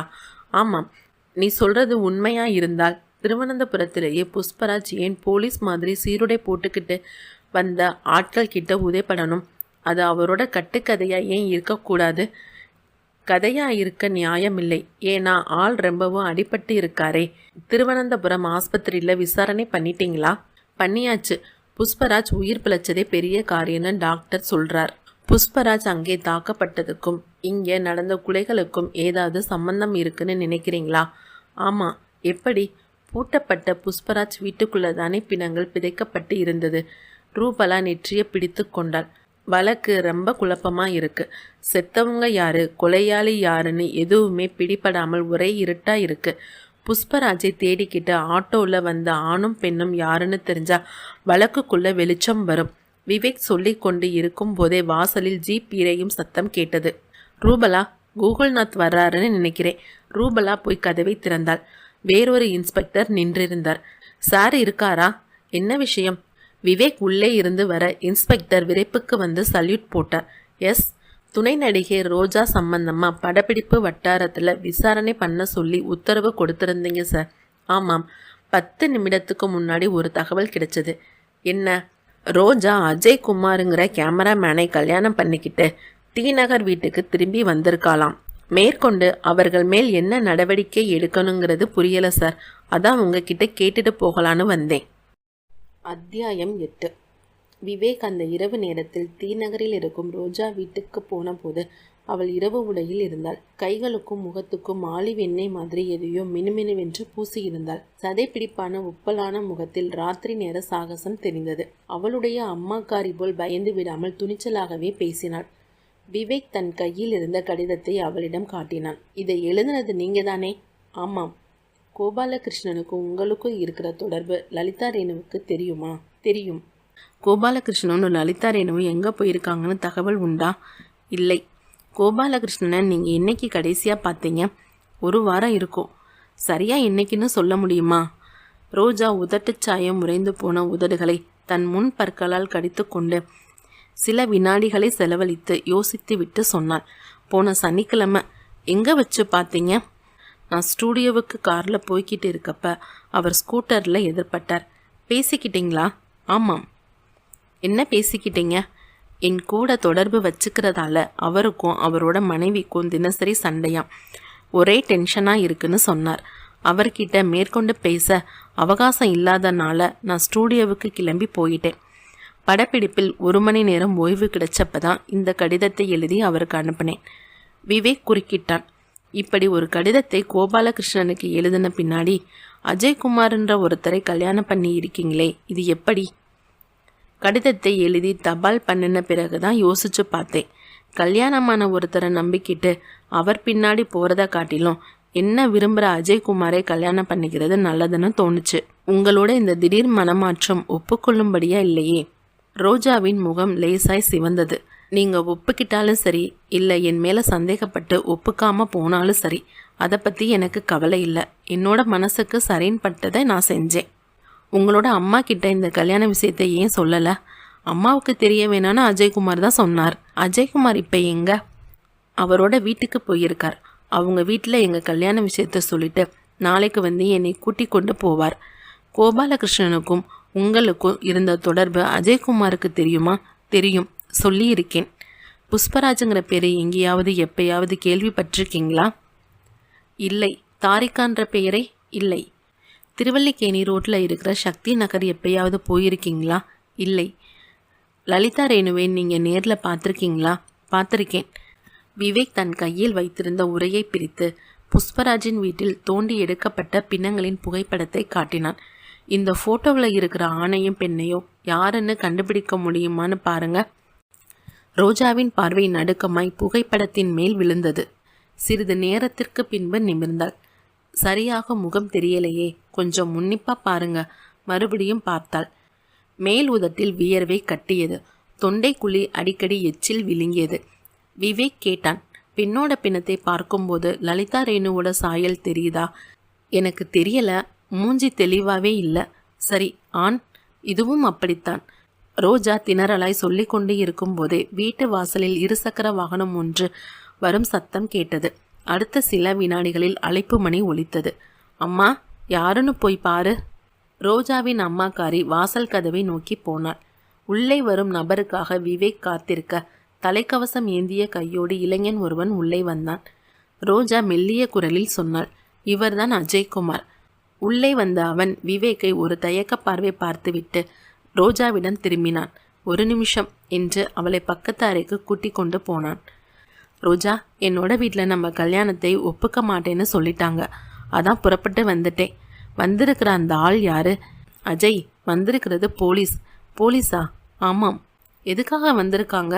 புஷ்பராஜுங்கிற ஒருத்தர் வீட்டில் 2 பிணங்கள் புதைக்கப்பட்டு இருந்ததாம். அது சம்பந்தமாக விசாரிக்க வந்திருக்கார். உன்னை எதுக்காக விசாரிக்கணும்? கோபாலகிருஷ்ணனையும் அவரோட மனைவி லலிதா ரேணுவையும் கடந்த 5 நாளாக காணோமா. அதுக்காக விவேக் உள்ளே வந்தான். மிஸ்டர் அஜய், இந்த விசாரணை உங்களுக்கும் சேர்த்துதான். நானே வந்து உங்களை பார்க்கணுன்னு நினச்சிட்டு இருந்தேன். அதுக்குள்ளே நீங்களே வந்துட்டீங்க. எதுக்காக விசாரணை? கோபாலகிருஷ்ணனையும் லலிதா ரேணுவையும் நீங்கள் பார்த்துருக்கீங்களா? இல்லை, ரோஜா சொல்லி தான் எனக்கு தெரியும். புஷ்பராஜ் தாரிகான்னு யாரையாவது தெரியுமா? தெரியாது. திருவல்லிக்கேணி ரோட்டில் இருக்கிற சக்தி நகருக்கு நீங்கள் போயிருக்கீங்களா? அப்படி ஒரு நகர் இருக்குங்கிறதே நீங்கள் சொல்லி தான் எனக்கு தெரியும். அஜய்குமார் தன் தோள்களை குலுக்கி கொண்டே சொல்ல விவேக் கேட்டான். ரோஜாவை நீங்கள் கல்யாணம் பண்ணிக்கிட்டீங்க இல்லையா? ஆமாம். என்னைக்கு பண்ணிக்கிட்டீங்க? புதன்கிழமை. எந்த ஊரில்? பெங்களூருக்கு போய் அங்கே இருக்கிற சந்தோஷிமா கோயிலில். கல்யாணத்தை முடிச்சுக்கிட்டு ஏன் நேராக ஊருக்கு வரல? அப்படியே மைசூர் போயிட்டோம். பெங்களூரில் எந்த ஹோட்டலில் தங்கினீங்க? பெயரை சொன்னான். மைசூரில். அந்த பெயரையும் சொல்லி முடித்தான். லாட்ஜில் தங்கினதுக்கான ரசீது வச்சுருக்கீங்களா? என் மேலே சந்தேகப்படுறீங்களா? இது விசாரணை தான். ரசீது வச்சுருக்கீங்களா? சூட்கேஸில் பார்க்கணும். பார்த்து எடுத்து கொடுங்க சொன்ன விவேக் தன் கையில் இருந்த புகைப்படங்களை காட்டினான். இதில் இருக்கிற ஆண் பிணத்தையும் பெண் பிணத்தையும் பார்த்து யாரா இருக்குன்னு அடையாளம் காட்டுங்க பார்க்கலாம். அஜய்குமார் அந்த புகைப்படத்தை சலனம் இல்லாமல் பார்த்துவிட்டு உதட்டை பிதிக்கினான். விவேக் ரோஜா வீட்டில் இருந்து நேராய் போலீஸ் நிலையத்துக்கு வந்தபோது நேரம் 1:10. ஒரு கோப்பில் ஆழ்ந்திருந்த கோகுல்நாத் விவேக்கை பார்த்ததும் அதை மூடினார். வீட்டுக்கு ஃபோன் பண்ணி இருந்தேன். நீங்கள் ரோஜா வீட்டுக்கு போனதாக தகவல். விவேக் ரோஜா வீட்டில் நடந்ததை சொல்ல கோகுல்நாத் கேட்டுவிட்டு வலக்கையின் ஆள்காட்டி விரலால் நெற்றி போற்றை தேய்த்து கொண்டார். அஜய்குமாரை அண்டர்லைன் பண்ணலாம் போலிருக்கே. என் மனசுலையும் அந்த நெருடல் இருக்கு. சந்தேகத்தில் கைது பண்ணி கொண்டு வந்துடலாமா? உடனே வேண்டாம். லாட்ஜ் ரசீதுகளை கேட்டிருக்கேன். அதில் ஏதாவது குளறுபடி இருந்துச்சுன்னா மச்சானா கூட்டிகிட்டு வந்துடலாம். ஸ்டேஷன் வாசலில் ஆட்டோ ஒன்று படபடத்து ஓயும் சத்தம் கேட்டது. விவேக் எழுந்தான். ஏதோ புகார் விவகாரம் வருது கோகுல்நாத். நீங்கள் கவனிங்க, நான் கிளம்புறேன். கோகுல்நாத் திகைப்பாய் ஸ்டேஷன் வாசலை பார்த்து கொண்டே சொன்னார். விவேக், உட்காருங்க. எதுக்கு? ஆட்டோவில் இருந்து இறங்குறது யாருன்னு பாருங்க. விவேக் திரும்பி பார்த்தான். லலிதா ரேணுவும் கோபாலகிருஷ்ணனும் ஆட்டோவிலிருந்து இறங்கி போலீஸ் நிலையப்படிகளில் ஏறிக்கொண்டிருந்தார்கள். அத்தியாயம் 9. லலிதா ரேணுவும் கோபாலகிருஷ்ணனும் களைத்து போன முகங்களோடு தெரிந்தார்கள். தலைமுடி கலைந்து போயிருக்க அணிந்திருந்த உடைகள் லேசாய் அழுக்கு தெரிந்தது. சார், நான் கோபாலகிருஷ்ணன். இவள் என்னோட மனைவி லலிதா ரேணு. ஏதோ கொலை சம்பந்தமாக என்னையும் என்னோட மனைவியையும் விசாரிக்கிறதுக்காக போலீஸ் என் வீட்டுக்கு வந்ததாகவும் கோர்ட் ஆர்டரை வாங்கி வீட்டை திறந்து பார்த்ததாகவும் பக்கத்து வீட்டுக்காரவங்க சொன்னாங்க. அது சம்பந்தமாக என்ன ஏதுன்னு உங்களை விசாரிச்சுட்டு போகலான்னு தான் வந்தோம். விவேக் நாற்காலியை காட்டினான். முதல்ல உட்காருங்க கோபாலகிருஷ்ணன். 2 பேரும் உட்கார்ந்தார்கள். நீங்களும் உங்கள் மனைவியும் இப்போ எங்கிருந்து வர்றீங்க? நாகர்கோயிலிருந்து. நாகர்கோயிலுக்கு எதுக்காக போனீங்க? சார், லலிதா ரேணுவுக்கும் எனக்கும் கொஞ்சம் மனஸ்தாபம். அதுக்கு காரணம் நான் ஒரு நடிகையோடு நெருங்கி பழகிக்கிட்டு இருந்தது தான். போன வாரம் என் மனைவி திடீர்னு ஒரு கடிதத்தை எழுதி வச்சுட்டு வீட்டை விட்டுட்டு போயிட்டா. கோயம்புத்தூரில் இருக்கிற அவள் அம்மா வீட்டுக்கு தான் போயிருப்பான்னு நினச்சேன். ஆனால் அவள் அங்கே போகலைன்னு தெரிஞ்சதும் மனசுக்குள்ளே ஒரு பயம் வந்துடுச்சு. பத்திரிக்கையில் ஒரு காணவில்லைன்னு விளம்பரத்தை கொடுத்துட்டு அவளை தேடிக்கிட்டு அவள் போய் இருக்க சாத்தியமான இடங்களுக்கெல்லாம் போய் பார்த்தேன். நேற்று காலையில் நாகர்கோயிலில் இருக்கிற அவளோட தோழி வீட்டுக்கு போனேன். அவள் அங்கே தான் இருந்தா. அவளை சமாதானப்படுத்தி கூட்டிக்கிட்டு வீட்டுக்கு வந்தேன். விவேக் லலிதா ரேணுவை ஏறிட்டான். வீட்டை விட்டு கிளம்புனதுமே நேராக நாகர்கோயிலுக்கு போயிட்டீங்களா? ஆமாம். அங்கே யார் இருக்காங்க? என் கூட படித்த தோழி. பேரு சித்ரா தேவி. முகவரி? லலிதா ரேணு சொல்ல கோகுல்நாத் தன் பாக்கெட் குறிப்பேட்டில் குறித்து கொண்டார். விவேக் தொடர்ந்து கேட்டான். உங்களுக்கு புஷ்பராஜை தெரியுமா? எந்த புஷ்பராஜ்? நெற்றியை சுருக்கினாள். திருவல்லிக்கேணி சக்தி நகரில் இருக்காரே அந்த புஷ்பராஜ். தெரியாது. தாரிகான்ற பேரில் யாரையாவது தெரியுமா? தெரியாது. புஷ்பராஜுக்கு லல்லிங்கிற பேரில் ஒரு பொண்ணு கடிதம் எழுதியிருக்கா. அந்த லல்லி நீங்களாகத்தான் இருக்குன்னு தான் ஒரு யூகம். கடிதத்தை பார்க்குறீங்களா? விவேக் அந்த கடிதத்தை எடுத்து காட்டினான். லலிதா ரேணு அதை பார்த்துவிட்டு தீர்க்கமாய் தலையாட்டினாள். இது யாருன்னு தெரியல. இதில் இருக்கிற கையெழுத்து உங்களோடது இல்லையா? இல்லை. இந்த கடிதத்தை நீங்களும் எழுதலை. கடிதத்தில் இருக்கிற லல்லி யாருன்னு புஷ்பராஜுக்கும் தெரியல. கோபாலகிருஷ்ணன் குறுக்கிட்டான். சார், நான் உங்களுக்கு ஒரு தகவல் சொல்லலாமா? ப்ளீஸ். லலிதா ரேணு காணாமல் போனதும் நான் ஒரு விளம்பரம் கொடுத்தேன். அதில் என் அன்பான லில்லி, நீ எங்கே இருந்தாலும் உடனே வீட்டுக்கு திரும்பவும். இனி உன் எண்ணம் போலவே எல்லாம் நடக்கும். உனக்காக வருத்தத்துடன் காத்து கொண்டிருக்கும் உன் அன்பு பாலுன்னு வாசகங்கள் கொடுத்துருந்தேன். இந்த விளம்பரத்தை படிச்சுட்டு யாரோ லில்லிங்கிற பேரை கடிதத்தில் எழுதியிருக்கலாமே.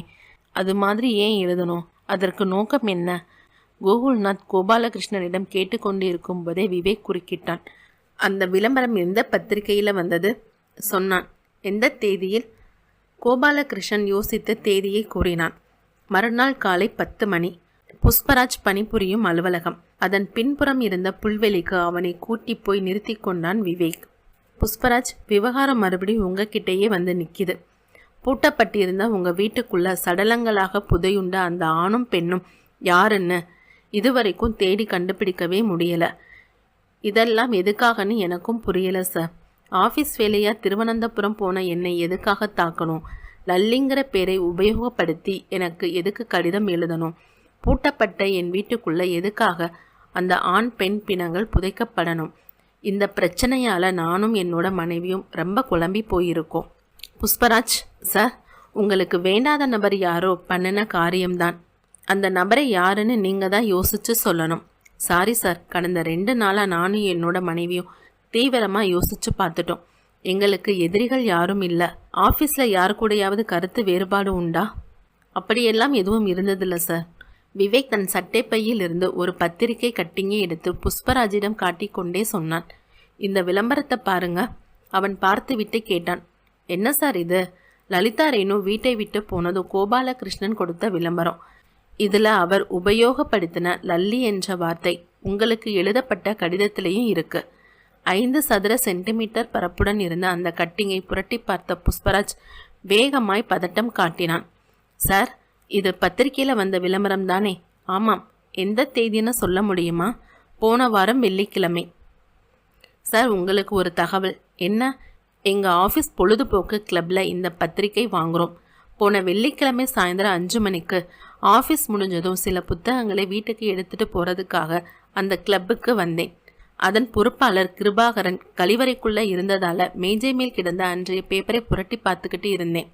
பத்திரிக்கையோட கடைசி பக்கம் 8வது பத்திக்கு மேலே காணவில்லை என்ற வார்த்தைக்கு கீழே இருந்த பகுதியை யாரோ வெட்டி எடுத்திருந்தாங்க. அந்த சமயத்தில் எனக்கு அது முக்கியமானதா படலை. இப்போ நீங்கள் காட்டின இந்த கட்டிங்கை பார்த்ததும் அது ஞாபகத்துக்கு வருது. நீங்கள் சொன்னதும் சரிதான் புஷ்பராஜ். இந்த கட்டிங்கும் அந்த பத்திரிகையின் கடைசி பக்கம் 8வது பத்திக்கு மேலே இருந்து எடுத்தது தான். பத்திரிகை ஆஃபீஸில் இருந்து கட்டிங்கை சேகரித்து கொண்டு வந்தேன். நீங்கள் சொன்ன இந்த பேப்பர் கட்டிங் விவகாரம் ஒரு உபயோகமான தடயம். அறிவிப்பை வெட்டி எடுத்த அந்த பத்திரிகை கிடைக்குமா? கிளப் பொறுப்பாளர் கிருபாகரனை தான் கேட்கணும். அவர் இருக்காரா? இருக்கார், வாங்க பார்க்கலாம். புஷ்பராஜ் விவேக்கோடு புல்வெளியை கடந்து நிர்வாக கட்டிடத்தை விட்டு கொஞ்சம் தள்ளி இருந்த கிளப்புக்கு போனான். அலமாரியில் இருந்த புத்தகங்களை எண்ணி கையில் வைத்திருந்த பத்திரிகை குறிப்புகளோடு சரிபார்த்து கொண்டு இருந்த அந்த இளைஞனை நோக்கி, இவர்தான் மிஸ்டர் கிருபாகரன் என்று விவேக்குக்கு அறிமுகப்படுத்தினான் புஷ்பராஜ். விவேக் நேரடியாக விஷயத்துக்கு வந்தான். போன வார வெள்ளிக்கிழமை பத்திரிகை வேணும், வச்சிருக்கீங்களா? இருக்கே, ப்ளீஸ். அவன் பக்கத்தில் இருந்த அலமாரிக்கு போய் அதன் மேல் தட்டில் இருந்த பத்திரிகைகளை அள்ளி வந்து மேஜையின் மேல் பரப்பி நிமிட அவகாசத்துக்குள் கொஞ்சம் கசங்களாயிருந்த பத்திரிகையை எடுத்து கொடுத்தான். விவேக் அதை வாங்கி கடைசி பக்கத்தை திருப்பி 8வது பத்திக்கு மேல் பகுதியை பார்க்க 5 சென்டிமீட்டர் பரப்புக்கு வாய் பிளந்திருந்தது. Mister Kirubakaran, yes. இங்கே இருந்த அறிவிப்பை யார் வெட்டி எடுத்ததுன்னு தெரியுமா? அவன் உதட்டை கடித்து யோசித்த பின் தலையாட்டினான். தெரியலையே. இது மாதிரி வெட்டி எடுக்கிறதா இருந்தா உங்ககிட்ட அனுமதி கேட்கணும் இல்லையா? ஆமாம். அப்படின்னா இதை உங்களுக்கு தெரியாம யாரோ வெட்டி இருக்காங்க. ஆமா சார். யாரா இருக்கணும்னு சந்தேகப்படுறீங்க? எப்படி சார் சொல்ல முடியும்? 100க்கும் மேற்பட்டவங்க இதில் உறுப்பினர்கள். எல்லாருமே இந்த பேப்பரை பார்க்குறவங்க தான். வேணும்னா எல்லாரையும் கூப்பிட்டுட்டு கேட்டுடலாம். இல்லை, இந்த பேப்பர் கட்டிங் விவகாரம் வெளியே வரக்கூடாது. இது மறைமுகமாகவே இருக்கட்டும். நடந்திருக்கிற சம்பவங்களுக்கும் ஆஃபீஸில் இருக்கிற யாரோ ஒருத்தருக்கும் வரவு செலவு இருந்திருக்கு. அந்த நபர் யாருன்னு சத்தம் இல்லாமல் தான் கண்டுபிடிக்கணும். சார். அரைவாசலில் சத்தம் கேட்டு 3 பேரும் திரும்பினார்கள். ஆஃபீஸ் பியூன் நின்றிருந்தான். என்ன மாதிரி? புஷ்பராஜ் கேட்டான். விவேக்கை கையை காட்டினான் அவன். சாரை கூட்டிட்டு வர சொல்லி எம்டி சொன்னார். விவேக் அவனோடு நடந்தான். எம்டி அசோக் வர்மா குழு அறையில் ஸ்மோக்கிங் பைப்பை கடித்து கொண்டே காத்திருந்தான். வணக்கம் மிஸ்டர் விவேக். வணக்கம். ப்ளீஸ் உட்காருங்க. விவேக் உட்கார்ந்து அவன் முகத்தை ஏறிட்டு பார்க்க அசோக் வர்மா சொன்னார். உங்கள் விவகாரத்தில் இப்போ ஒரு புது குழப்பம் மிஸ்டர் விவேக். என்ன? அதிர்ந்து கேட்டான். அசோக் வர்மா தன் பக்கத்தில் இருந்த இன்டர்காம் ரிசீவரை எடுத்து ஒரு பட்டனை தட்டிவிட்டு மெல்லிய குரலில் கரகரத்தான். அந்த பெண்ணை அனுப்பு. அத்தியாயம் 10. எம்டி அசோக் வர்மா இன்டர்காம் ரிசீவரை எடுத்து ஒரு பட்டனை தட்டி அந்த பெண்ணை அனுப்பு என்று சொல்லிவிட்டு வைத்ததும் விவேக் அவரை ஆச்சரியமாக பார்த்தான். யார் அந்த பொண்ணு? மிஸ்டர் விவேக், இவள் ஷியாமலா. எங்கள் கம்பெனியில் குவாலிட்டி மேனேஜராக இருந்த அரிதேவை காதலிச்சாலாம். அரிதேவ் 20 நாளைக்கு முன்னால் கம்பெனியில் இருந்து ராஜினாமா பண்ணி ரிலீவிங் உத்தரவை வாங்கிட்டு போயிட்டார். அவரோட ராஜினாமாவுக்கு காரணம் அஸ்ஸாம் மாநிலத்தில் கவுகாதியில் அவருக்கு ஒரு நல்ல வேலை கிடைச்சது தான். அசோக் வர்மா சொல்லி கொண்டு இருக்கும் போதே அரைக்கதவு தட்டப்படும் சத்தம் கேட்டது. ப்ளீஸ் உள்ளே வரலாமா? அந்த பெண் உள்ளே வந்தாள். இளம் பெண். நடிகை சுகாசினியை கொஞ்சம் ஞாபகப்படுத்தினாள். சுருள் கேசம், ஆகாய நீளத்தில் சேலை, ஜாக்கெட், ஸ்டிக்கர் பொட்டு, செருப்பு என்று ஒரு நீலத்தீற்றல் மாதிரி இருந்தாள். தோளில் மட்டும் நிறம் மாறிய பேக். வணக்கம் சார். வணக்கம். வாமா உட்காரு. அசோக் வர்மா நாற்காலியை காட்ட அவள் உட்கார்ந்தாள். மிஸ்டர் அரிதேவை பற்றி என்னமோ சொன்னையே, அதை இவர்கிட்ட சொல்லலாமா? இவர் கிரைம் பிரான்ச் ஆஃபீஸர். ஷியாமலா விவேக்கை ஏறிட்டாள். சார், அரிதேவும் நானும் ஒருத்தரை ஒருத்தர் விரும்பி பழகிக்கிட்டு இருந்தோம். 20 நாளைக்கு முன்னாடி இந்த கம்பெனியில் இருந்து அவர் ராஜினாமா பண்ணிக்கிட்டு கவுகாதியில் இருக்கிற சணல் தொழிற்சாலைக்கு வேலைக்கு சேர்ந்தார். வேலையில் சேர்ந்த 10 நாளில் மறுபடியும் என்னை பார்க்கறதுக்காக சென்னை வந்தார்.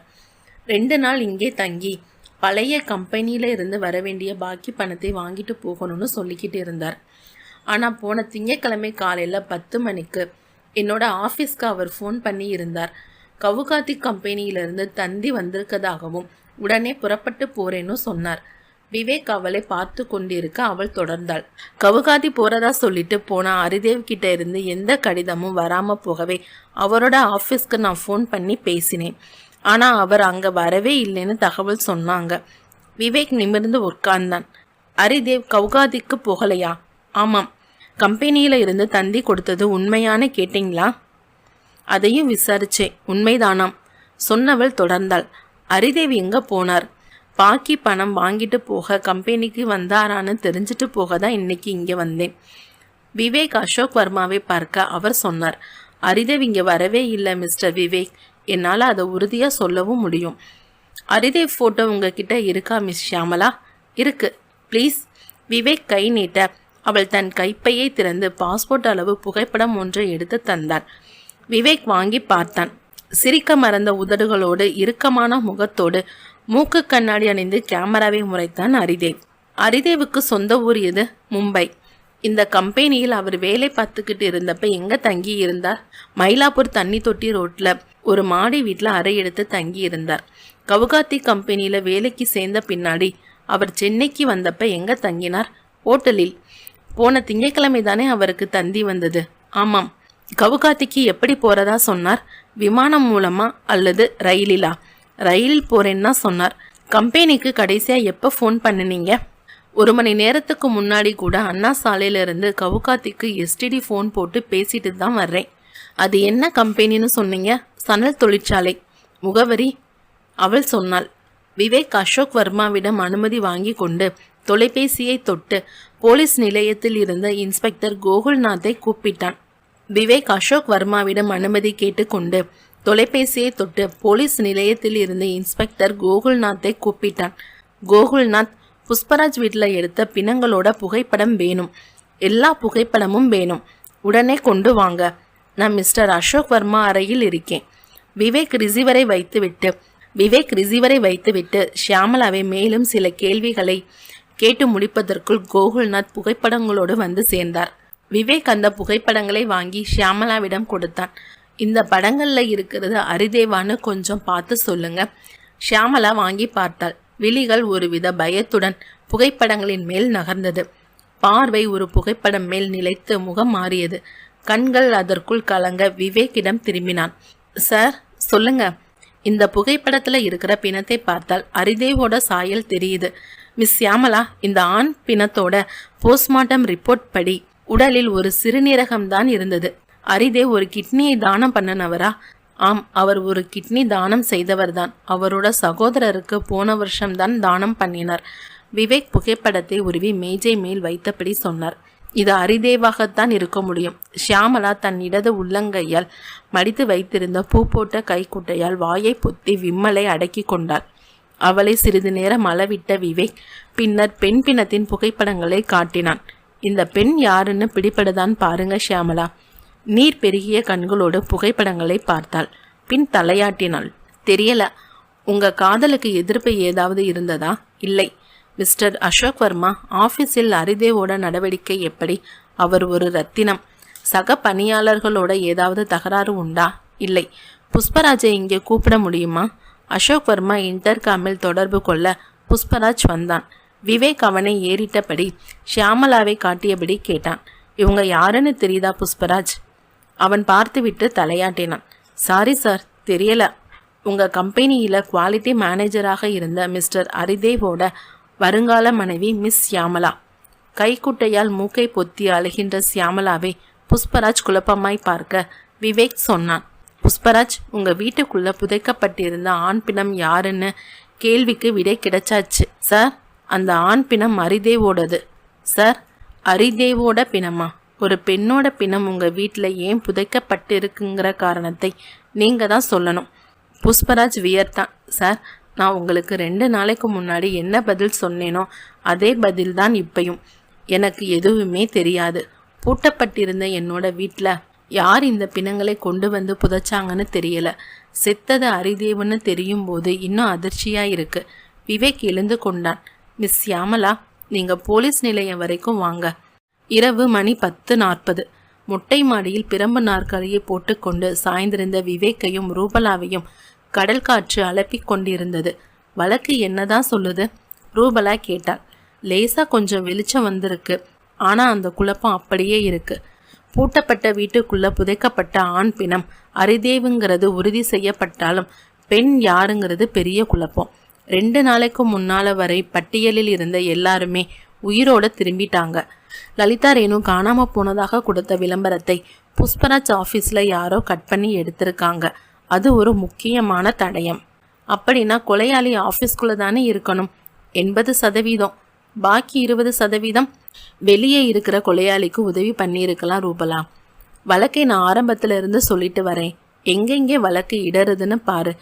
வீட்டை பூட்டிக்கிட்டு புஷ்பராஜ் திருவனந்தபுரம் போன ராத்திரியே யாரோ ஒருவர் அல்லது ஒரு குழு அரிதேவையும் இன்னொரு பெண்ணையும் கொலை பண்ணி புஷ்பராஜ் வீட்டுக்குள்ள கொண்டு வந்திருக்காங்க. பெரிய அளவில் சாவி கொத்தை பயன்படுத்தி வீட்டை திறந்திருக்காங்க. வீட்டின் கொல்லப்புறத்துல குழியை தோண்டி புதைச்சிருக்காங்க. மறுபடியும் வீட்டை பூட்டிக்கிட்டு போயிருக்காங்க. இங்கே ஒரு நெருடல் இருக்கு. என்ன 2 பிணங்களையும் புதைச்சாங்க, அதை ஒழுங்கா பண்ணல. வீட்டில் இரத்தக்கரையும் சதை துண்டுகளையும் சுத்தம் பண்ணாம போயிருக்காங்க. அது ஏன்? யோசிக்க வேண்டிய விஷயம்தான். அப்புறம் புஷ்பராஜ் விஷயத்துக்கு வருவோம். திங்கட்கிழமை ராத்திரி 7:30 மணிக்கு நெருஞ்சிக்குடியில் இருக்கிற தன்னுடைய மனைவிக்கு ஃபோன் பண்ணி தான் திருவனந்தபுரம் போகிறதாகவும் பேசியிருக்கார். அவர் ஆஃபீஸை விட்டு போனதுமே யாரோ ஒரு ஆணும் பெண்ணும் அவரை தேடிக்கிட்டு வந்ததாகவும் அவங்க கோபமாக இருந்ததாகவும் காவலாளி வீரப்பனோட வாக்குமூலம். ஆட்டோவில் வந்தது ஹரிதேவாக இருக்கலாமே.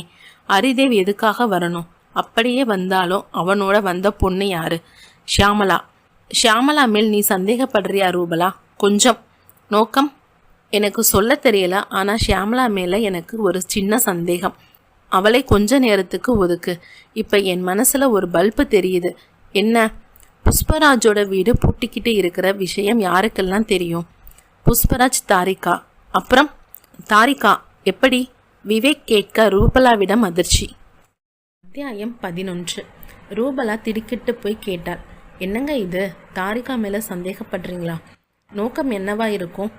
தாரிகா மேலே நான் சந்தேகப்படலை ரூபலா. வீடு பூட்டிக்கிட்டு இருக்கிற விஷயம் தாரிகா மூலமாக யாருக்காவது தெரிஞ்சுக்கிட்டு இந்த பிணப்புதைப்பு வேலை நடந்திருக்கலாமே. தாரிகா மூலமாக எப்படி? அவள் தற்செயலாக பேசிக்கிட்டு இருக்கும்போது கேட்டிருக்கலாம். இல்லை அவள் ஃபோனில் பேசும்போது யாராவது ஒட்டு கேட்டிருக்கலாம். இதே வாக்கியத்தை புஷ்பராஜுக்கு போட்டு பாருங்க. அதாவது புஷ்பராஜ் தன்னோட வீட்டை பூட்டப்பட்டு இருக்கதை பற்றி தற்செயலாக யார்கிட்டையாவது பேசிக்கிட்டு இருக்கும்போது இல்லை ஃபோனில் பேசும்போது கேட்டிருக்கலாம். ஆமாம், இதில் இன்னொரு விஷயமும் இருக்கு ரூபலா. என்ன? புஷ்பராஜ் திருவனந்தபுரம் புறப்பட்டு போகிற செய்தி தான் இதில் பிரதானம். அது தெரிஞ்ச பின்னாடி தான் கொலைகள் நடந்திருக்கு. ஹரிதேவையும் அந்த பெண்ணையும் புஷ்பராஜ் வீட்டுக்கே கொண்டு போய் தீர்த்து கட்டி புதைச்சிருக்காங்க. அதே சமயம் திருவனந்தபுரம் புறப்பட்டு போன புஷ்பராஜை யாரோ சிலர் பின்தொடர்ந்து அவரையும் கொலை பண்ண முயற்சி செஞ்சுருக்காங்க. புஷ்பராஜ் வீட்டில் நடந்த கொலைகளுக்கும் திருவனந்தபுரத்தில் அவர் தாக்கப்பட்டதுக்கும் ஏதோ ஒரு தொடர்பு இருக்கும். அந்த பேப்பர் கட்டிங் விவகாரத்தை பார்க்கும்போது கொலையாளி ஆஃபீஸ்க்குள்ளே தான் இருக்கிறாங்கன்றது என்னோட யூகம். விவேக் நெற்றியை பிசைந்து கொண்டே நிமிர்ந்தான். மறுநாள் காலை 11 மணி. எம்டி அசோக் வர்மா எதிரே உட்கார்ந்திருந்த விவேக்கை களைத்து போன பார்வையோடு பார்த்தார். மிஸ்டர் விவேக், உங்கள் யூகப்படி கொலையாளி இதே ஆஃபீஸ்க்குள்ளே தான் இருக்கணும்னு சொல்கிறீங்க. ஆமாம், அது ஆனா பெண்ணா யார் வேண்டுமானாலும் இருக்கலாம். அதாவது புஷ்பராஜ் திருவனந்தபுரம் புறப்பட்டு போனது இந்த ஆஃபீஸில் யார் யாருக்கு தெரியும்? வழக்கு ஒரு குறிப்பிட்ட திருப்பத்துக்கு வந்திருக்குன்னு நினைக்கிறேன். அசோக் வர்மா முக கண்ணாடியை கலற்றி கொண்டே யோசித்தார். அவர் யோசிக்கும் போதே விவேக் கேட்டான், அவர் திருவனந்தபுரம் போகணும்னு முடிவு பண்ணினது யாரு? நானும் CA நாராயணசாமியும் சேர்ந்து முடிவு பண்ணினோம். அவரை புறப்பட சொன்னேன். அப்போ நேரம் என்ன இருக்கும்? சாயந்தரம் 5 மணி. அதாவது ஆஃபீஸ் முடிய போகிற நேரம். ஆமாம். உடனே புஷ்பராஜை கூப்பிட்டு அவர் திருவனந்தபுரம் போகணும்னு உத்தரவிட்டீங்களா? உத்தரவிட்டது நான் இல்லை, CA நாராயணசாமி தான். ப்ளீஸ் அவரை கூப்பிடுங்க. அசோக் வர்மா சிறிது கவலையோடு இன்டர்காமை தொட்டு மெல்லிய குரலில் கரகரத்தார். மிஸ்டர் நாராயணசாமி, ப்ளீஸ் என்னோட அறைக்கு வாங்க. அந்த நிமிடம் முடிவதற்குள் நாராயணசாமி வந்தார். பெயரில் இருந்த பழமைக்கேற்ற மாதிரியே நிறத்தில் கோட், உள்ளே அழுக்கான வெள்ளை சட்டை, பெரிய அளவுக்கு மூக்குக்கு மேலே வசதியாக உட்கார்ந்திருந்த கண்ணாடி, நாசி துவாரத்தில் பாசத்தோடு ஒட்டி கொண்டிருந்த பொடி மட்டை தூள்கள். விவேக் நேரடியாக விஷயத்துக்கு வந்தான். மிஸ்டர் நாராயணசாமி, புஷ்பராஜ் பணம் வாங்கி வரும் நோக்கத்துக்காக திருவனந்தபுரம் போகணுன்னு அவர்கிட்ட உத்தரவு போடும்போது நேரம் என்ன இருக்கும்? 5 மணிக்கு மேலே இருக்கும். மேலேனா எவ்வளவு? ஒரு 10 நிமிஷம் இருக்குமா? இருக்கும். அப்போ ஆஃபீஸில் யார் யார் இருந்தாங்க? யாரும் இல்லை, எல்லோரும் வீட்டுக்கு போயிட்டாங்க. புஷ்பராஜை இருக்க சொன்னதுனால அவர் மட்டும் இருந்தார். நீங்கள் ஆஃபீஸை விட்டு எத்தனை மணிக்கு போனீங்க? புஷ்பராஜ் கிட்ட பணம் வசூல் செய்ய வேண்டிய திருவனந்தபுரம் பட்டியலை தயார் செய்து சொல்லிவிட்டு நான் புறப்பட்டுட்டேன். மிஸ்டர் அசோக் வர்மா, நீங்கள்? நான் 5:15 கிளம்பிட்டேன். அப்படின்னா புஷ்பராஜ் திருவனந்தபுரம் புறப்பட்டு போன விஷயம் உங்கள் 2 பேருக்கு மட்டும்தான் தெரியும். இருவரும் தலையாட்டினார்கள். விவேக் அடுத்த கேள்விக்காக வாயை திறந்த போது மேஜையின் ஓரத்தில் இருந்த வெளிர் பச்சை தொலைபேசி அலறியது. அசோக் வர்மா ரிசீவரை எடுத்து செவிமடித்து விட்டு விவேக்கிடம் நீட்டினார். ஃபோன் உங்களுக்கு தான். வாங்கி ஹலோ என்றான் விவேக். மறுமுனையில் கோகுல்நாத் பேசினார். விவேக், நான் போலீஸ் நிலையத்திலிருந்து பேசிக்கிட்டு இருக்கேன். நேற்று ராத்திரி சைதாப்பேட்டை பாலத்துக்கு கீழே தப்பு பண்ணிக்கிட்டு இருந்த 4-5 பெண்களையும் ஒரு பெண் புரோக்கரையும் பிடிச்சோம். அவங்களை கொண்டு வந்து லாக்கப்பில் போட்டுட்டு 10 நிமிஷத்துக்கு பின்னாடி நான் விசாரிக்க ஆரம்பித்தேன். அந்த ஆள் சொன்ன ஒரு தகவல் புஷ்பராஜ் வழக்கோட ஒத்து இருக்குது. என்ன தகவல்? கடந்த திங்கட்கிழமை ராத்திரி 10 மணிக்கு சைதாப்பேட்டை பாலத்துக்கு பக்கத்தில் ஒரு டாக்ஸி வந்து நின்னதாகவும், உள்ளே இருந்து ஒருத்தர் இறங்கி புரோக்கர் கிட்ட வந்து விடியல் காலை 6 மணி வரைக்கும் ஒரு பொண்ணு வேணும்னு கேட்டதாகவும் தகவல். 1000 ரூபாய் வாங்கிக்கிட்டு சரோஜாங்கிற பெண்ணை டாக்ஸியில் ஏற்றி அனுப்பி இருக்கான். ஆனால் அந்த பொண்ணு இதுவரைக்கும் திரும்பி வரல. விவேக் ஆர்வமானான். சொல்லுங்க. மேற்கொண்டு அந்த பொண்ணை விசாரித்தேன். அதில் ஒரு பொண்ணு டாக்ஸியில் ஏறிக்கிட்டு இருந்த சரோஜாக்கு பாக்கு கொடுக்க டாக்ஸிக்கு போயிருக்கா. அப்போ டாக்ஸிக்குள்ளே இருந்த ஒரு ஆள் டிரைவர் இருக்கையில் இருந்த ஆசாமி கிட்ட நேராக இனி சக்தி நகர் தான், எங்கேயும் நிறுத்த வேண்டான்னு சொன்னது அந்த பொண்ணு காதில் விழுந்திருக்கு. திங்கட்கிழமை ராத்திரி சக்தி நகர் இந்த வார்த்தை புஷ்பராஜ் வழக்கோட சம்பந்தப்படுறதால உடனே உங்களுக்கு ஃபோன் பண்ணினேன். அந்த ஆளோட பெயர் என்ன? துரையப்பன். சரோஜா திரும்பி வராத விவரத்தை அவன் ஏன் போலீஸில் புகார் பண்ணலைன்னு கேட்டிங்களா? கேட்டேன். என்ன சொன்னான்? செய்கிற தொழிலே சட்டவிரோதம், போலீஸுக்கு போனால் தான் உள்ளே போக வேண்டியதாக வருமேனு பயந்துட்டானாம். டாக்ஸியில் எத்தனை பேர் வந்தாங்களாம்? 3 பேர். டாக்ஸி என்னை யாராவது கவனிச்சாங்களா? அந்த இடத்துல எதுவும் தெரியலையா. வந்தவங்க பணத்தை கொடுத்துட்டு உடனே கிளம்பிட்டாங்களாம். புஷ்பராஜ் வீட்டில் தோண்டி எடுத்த அந்த பெண்ணோட புகைப்படத்தை காட்டுனீங்களா? காட்டினேன். என்ன சொன்னாங்க? முகம் சரியாக தெரியாததால் அவங்களே குழப்பமாக இருக்காங்க. வந்த டாக்ஸி என்ன ரகம்? பெரிய வண்டின்னு சொன்னாங்க. சரோஜாவோட புகைப்படம் ஏதாவது துரைப்பன் கிட்ட இருந்தால் சேகரித்து வச்சுக்கோங்க கோகுல்நாத். பிணத்தோட அடையாளத்தை அந்த புகைப்படத்தோட வச்சு ஒப்பிட்டு பார்த்துடலாம். புகைப்படம் இல்லையாம். கேட்டுட்டேன். விவேக் மேற்கொண்டு பேசும் முன் தன் கையில் இருந்த ரிசீவரில் ஒரு சில வித்தியாசமான ஒலிகளை உணர்ந்தான். ஒலி எங்கெங்கேயோ கடகடவென்று உருண்டு நிசப்தமானது. தொடர்ந்து யாரோ மூச்சுவிடும் சத்தம். விவேக் உஷாரானான். ஃபோனை யாரோ ஒட்டு கேட்கிறார்கள். அதுவும் இதே ஆஃபீஸ்குள். யாரது? கொஞ்சம் சந்தேகப்பட்டாலும் அந்த நபர் உஷாராகி ரிசீவரை வைத்து விடலாம். நிதானமாக அணுக வேண்டும். தவளையை கவ்வப்போகும் பாம்பை போல் ஜாக்கிரதைத்தனம் இருக்க வேண்டும். விவேக்கின் நெற்றியில் வியர்வை உற்பத்தியானது. அத்தியாயம் 12. தொலைபேசியை யாரோ ஒட்டு கேட்கிறார்கள் என்று விவேக்குக்கு தெரிந்தது. அவனுடைய மூளை வித்தியாசமாய் செயல்பட ஆரம்பித்தது. குரலில் 1% சந்தேகத்தை கூட காட்டிக்கொள்ளாமல் கோகுல்நாத்திடம் இயல்பாக பேசினான். கோகுல்நாத், நீங்க எனக்கு ஒரு தகவல் கொடுத்த மாதிரியே நானும் உங்களுக்கு தகவல் தரப்போறேன். என்ன? புஷ்பராஜோட வழக்கு தெளிவாயிடுச்சு. விவேக், நீங்க என்ன சொல்றீங்க? கொலையாளியே அமுக்கியாச்சுன்னு சொல்ல வர்றேன். அப்படியா? யார் அந்த கொலையாளி? ஒரு நிமிடம் லைன்லே இருங்க. எம்டி என்னவோ சொல்றார். சொன்னவன் ரிசீவர் வாயை கப்பென்று மூடிக்கொண்டு ஒரு துண்டு காகிதத்தில் பால்பாயின் பேனாவால் அவசரமாய் எழுதி எம்டி அசோக் வர்மாவிடம் நீட்டினான். அவர் அதை வாங்கி படித்தார். தொலைபேசியை யாரோ ஒட்டு கேட்கிறார்கள். நீங்கள் ரிசீவரை மேஜை மேல் வைத்து கொண்டு என்னுடன் பேசுவது போல் ஏதாவது பேசிக்கொண்டிருக்கவும். நான் 2 நிமிடத்தில் வருகிறேன். மேனேஜர் சூழ்நிலையை புரிந்து கொண்டு, இதோ பாருங்க மிஸ்டர் விவேக், இந்த வழக்கை மேற்கொண்டு விசாரிக்காதீங்க. செத்தது யாரோ இல்லை, எங்க ஆஃபீஸின் குவாலிட்டி மேனேஜர். இது வெளியே தெரிஞ்சா? எம்டி பேசி கொண்டு இருக்கும் போதே விவேக் வெளியே வந்து வராண்டாவில் ஓடி தொலைபேசி இயக்குபவரை நெருங்கினான். வார இதழ் ஒன்றை ஆழ்ந்திருந்த அவர் விவேக்கை பார்த்ததும் எழுந்தார். சார், விவேக்குக்கு மூச்சு இறைத்தாலும் மெதுவான குரலில் சொன்னான். எம்டி அறையின் தொலைபேசியை யாரோ ஒட்டு கேட்குறாங்க. அது யாருன்னு கண்டுபிடிச்சு சொல்ல முடியுமா? 1 நிமிடம் என்றவர் அவருக்கு முன்னால் இருந்த சில கேபிள்களை மாற்றி சொருகினார். ரிசீவரை எடுத்து செவி மடித்து விட்டு உதடை பிதிக்கினார். இல்லையே சார், எல்லா பிரிவு இன்டர்காமும் டெட்ல இருக்கு. எம்டி லைன்ல எந்த குறுக்கீடும் இல்லை. இங்க மொத்தம் எத்தனை இன்டர்காம்? 16. எந்த இன்டர்காமிலும் எம்டியின் தொலைபேசி லைன் ஒட்டு கேட்கப்படலையா? இல்லை சார். விவேக் மறுபடியும் எம்டி அசோக் வர்மாவின் அறைக்கு வர அவன் இன்னமும் பாவனை பேச்சை தொடர்ந்து கொண்டிருந்தான். விவேக் ரிசீவரை கையில் எடுத்துக்கொண்டு கோகுல்நாத் என்றார். சொல்லுங்க விவேக், எம்டி சொன்னதை கேட்டிங்களா? கேட்டேன். கம்பெனியோட பேர் கெட்டுடும்னு சொல்றார். அதுக்காக வழக்கை நாம விசாரிக்காம இருக்க முடியுமா? விவேக் கோகுல்நாத்தின் பேச்சை காதில் வாங்கி கொண்டு இருந்தாலும் ஒட்டு கேட்கப்படும் அந்த லைனில் இருந்து ஏதாவது சத்தம் வருகிறதா என்று உன்னிப்பாய் கேட்டு கொண்டிருந்தான். என்ன விவேக், கொலையாளியை கண்டுபிடிச்சதா சொன்னீங்க, யாரது? அதில் கொஞ்சம் குழப்பம் இருக்கு. நேரில் வாங்க, சொல்கிறேன். வர்றதுக்கு முன்னாடி சொல்லுங்க, வேண்டுமென்றே விவேக் சில வினாடி மௌனம் சாதித்து ரிசீவரை கையில் வைத்து கொண்டிருக்க ஒட்டு கேட்கப்படும் லயன் பொறுமை இல்லாமல் பட்டனை தட்டும் சத்தமும் காகிதம் மாதிரி ஏதோ சரசரக்கும் ஓசையும் கேட்டது. இந்த சத்தம் எந்த லைனில் இருந்து வருகிறது? என்ன விவேக், ஏதோ சொல்ல வந்தீங்க? கோகுல்நாத், நீங்க வர்றதுக்கு முன்னாடி நேரா புஷ்பராஜ் வீட்டுக்கு போங்க. போய் அவரோட மனைவி மிஸ்ஸஸ் தாரிகாவை எதையாவது பேச வேண்டுமே என்கின்ற எண்ணத்தில் ரிசீவரில் பேசிக் கொண்டிருக்க விவேக் சட்டென்று உன்னிப்பானான். ஒட்டு கேட்கப்படும் லைனில் இப்போது புதிதாய் ஒரு சத்தம் கேட்டுக்கொண்டிருந்தது. கர் கர் கர் என்று ஏதோ கத்தும் சத்தம். விவேக் ரிசீவரோடு மெதுவாய் எழுந்து எம்டியின் அறையின் வெளிப்பக்க ஜன்னலை எட்டி பார்த்தான். சுற்றுச்சுவர் வாசலுக்கு அருகில் கல்நார் கூரைக்கு மேல் ஒரு காகம் உட்கார்ந்து கத்தி கொண்டிருந்தது. ரிசீவரில் விவேக், கோகுல்நாத், மிஸ்டர் அசோக் வர்மா உங்ககிட்ட ஏதோ பேசணுமா, பேசுறீங்களா என்றான்.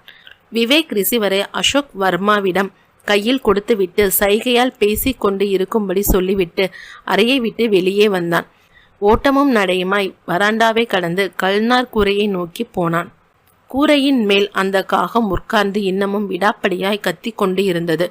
விவேக் அந்த அறையை நெருங்கி வெறுமென சாத்தியிருந்த கதவை தள்ள காவலாளி வீரப்பன் இன்டர்கம் ரிசீவரை எடுத்து வலது காதுக்கு கொடுத்தபடி நின்றிருந்தான். விவேக்கை பார்த்ததும் கையில் இருந்த ரிசீவர் திடும் என்று நழுவியது. உடல் புறாவும் உதறல் பரவியது. போலீஸ் நிலையம், லாக்அப்.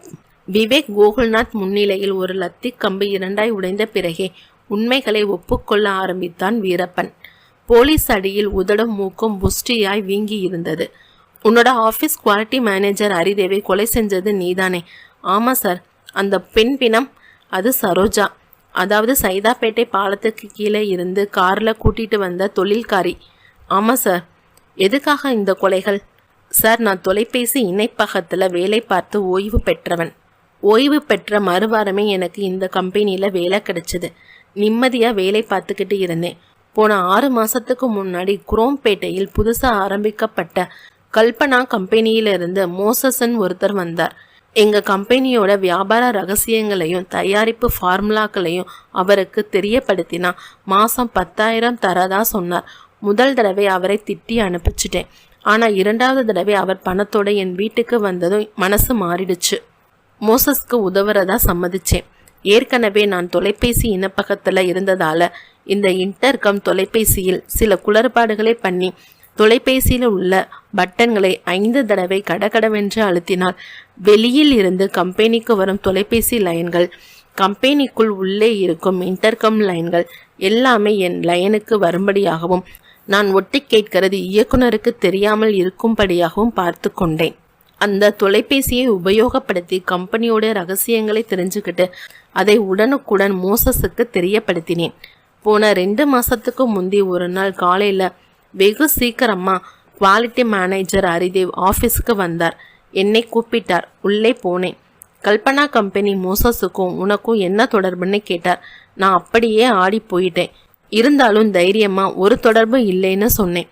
கேள்விப்பட்டேன். அப்படி ஏதாவது தொடர்பு இருந்தா விட்டுடு, இல்லைன்னா நான் எம்டி வரைக்கும் போய் சொல்ல வேண்டியதா இருக்கும். நீ வேலையில நீடிச்சு இருக்கணும்னா ஒழுங்கா நடந்துக்கோன்னு சொன்னார். நானும் தலையாட்டிட்டு வந்து அன்னைக்கு ராத்திரி மோசஸ் கிட்ட இந்த விஷயத்த சொன்னேன். ஹரிதேவுக்கு நம்ம தொடர்பு பத்தி தெரிஞ்சிருக்கிறது சரியில்லை. என்னைக்கு இருந்தாலும் ஒரு நாள் எம்டியிடம் அவன் உன்னை காட்டி கொடுத்துடுவான்.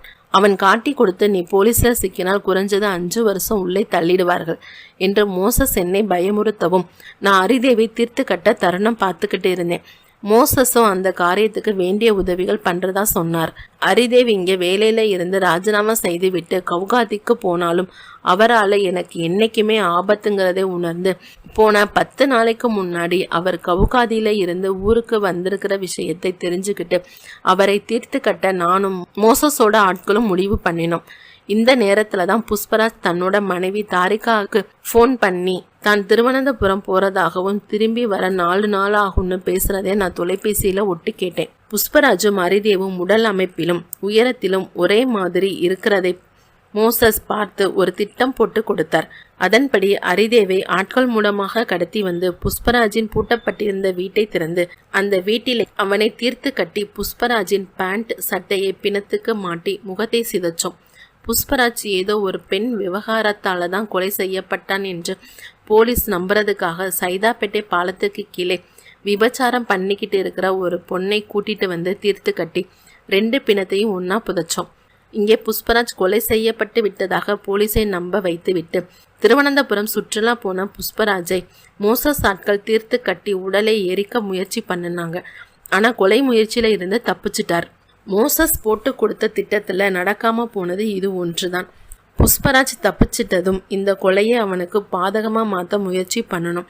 பேப்பர்ல லலிதா ரெய்னுங்கிற பொண்ணை காணோன்னு அவளோட புருஷன் விளம்பரம் கொடுத்திருந்தான். அந்த விளம்பரத்தை கட் பண்ணி கொண்டு வந்து மோசஸுக்கு காட்டினேன். உடனே அவர் லல்லிங்கிற பேர்ல ஒரு கற்பனை கடிதத்தை புஷ்பராஜுக்கு எழுதி தபாலில் அனுப்பினான். என்னுடைய பங்கு, நானும் போலீஸ்ல புஷ்பராஜை தேடிக்கிட்டு ஒரு ஆணும் பெண்ணும் வந்தாங்க. அவங்க 2 பேரும் கோவமா இருந்தாங்கன்னு சொன்னேன். அதனால குழப்பமாகி புஷ்பராஜ் பக்கமே வழக்கு இருக்கும். ஹரிதேவ் யாருடைய ஞாபகத்துக்கும் வரமாட்டான்னு நினைச்சோம். நாங்க நினைச்சபடி போலீஸ் குழம்பினாங்க. செத்தது யாருன்னு தெரியாம போலீஸ் தப்பான திசைகளுக்கு போய் விசாரிச்சு திணறிக்கிட்டு இருந்ததை நானும் மோசஸோட ஆட்களும் சந்தோஷமா பார்த்துக்கிட்டு இருந்தோம். போலீஸ் தப்பான திசைகளுக்கு போயிட்டு திரும்பி ஆபீஸ்க்கு வந்தாங்க. பேப்பர் விளம்பர கட்டிங் விவகாரம், ஹரிதேவ் காதலி பிரவேசம், 2ம் எங்களுக்கு பாதகமான விஷயங்கள். விவேக் எம்டியோடு என்ன பேசினார், யார் மேல சந்தேகப்படுறாருன்னு தெரிஞ்சுக்கிறதுக்காக அடிக்கடி என்னோட தொலைபேசியை பயன்படுத்த ஆரம்பிச்சேன். அதுவே எனக்கு பாதகமாயிடுச்சு. பேச்சு சரியா கேட்கலன்னு 4-5 தடவை பட்டனை தட்டினது தப்பா போச்சு. விவேக் சிரித்தான். போலீஸை ஆரம்பத்துல ஏமாத்துறது சுலபம் வீரப்பன், ஆனா கடைசி வரைக்கும் நடக்காது.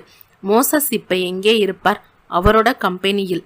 ஹரிதேவ் சரோஜாவை தீர்த்து கட்ட உதவியா இருந்தவங்க யாருன்னு சொல்ல முடியுமா? மொத்தம் 4 பேரு சார். எல்லாருமே மோசஸோட ஆட்கள் தான். அவங்க பேரு முகவரி எல்லாம் எனக்கு தெரியாது. அதை மோசஸ் கிட்ட கேட்டுக்கிறோம் சொன்ன விவேக் கோகுல்நாத்தோட லாக்கப்பில் இருந்து வெளிப்பட்டான். புஷ்பராஜும் தாரிகாவும் நாற்காலியில் காத்திருந்தார்கள். விவேக்கை பார்த்ததும் எழுந்தார்கள். Sir, case clear. நாளைக்கு வர எல்லா பத்திரிகையிலையும் வீரப்பன் தான் VIP. வாக்குமூலம் தெளிவா கொடுத்திருக்கான். எங்க பேர்ல எந்த தப்பும் இல்லையே சார். ஒரே ஒரு தப்பு தான் சார். அவர்கள் திகைக்க விவேக் தொடர்ந்தான். வீட்டை பூட்டிக்கிட்டு வெளியூர் போறதா இருந்தா அதை மற்றவங்க அறியாதபடி கூடியவரை ரகசியமா வச்சுக்கணும். நீங்க அதுல தவறிட்டீங்க. விபரீதம் 4 திசைகளிலும் இருந்து ஓடி வந்துடுச்சு. இதனால எவ்வளவு அலைச்சல், யார் மேல சந்தேகப்பட்டுட்டோம். எத்தனை விசாரணைகள், எத்தனை குளறுபடிகள்.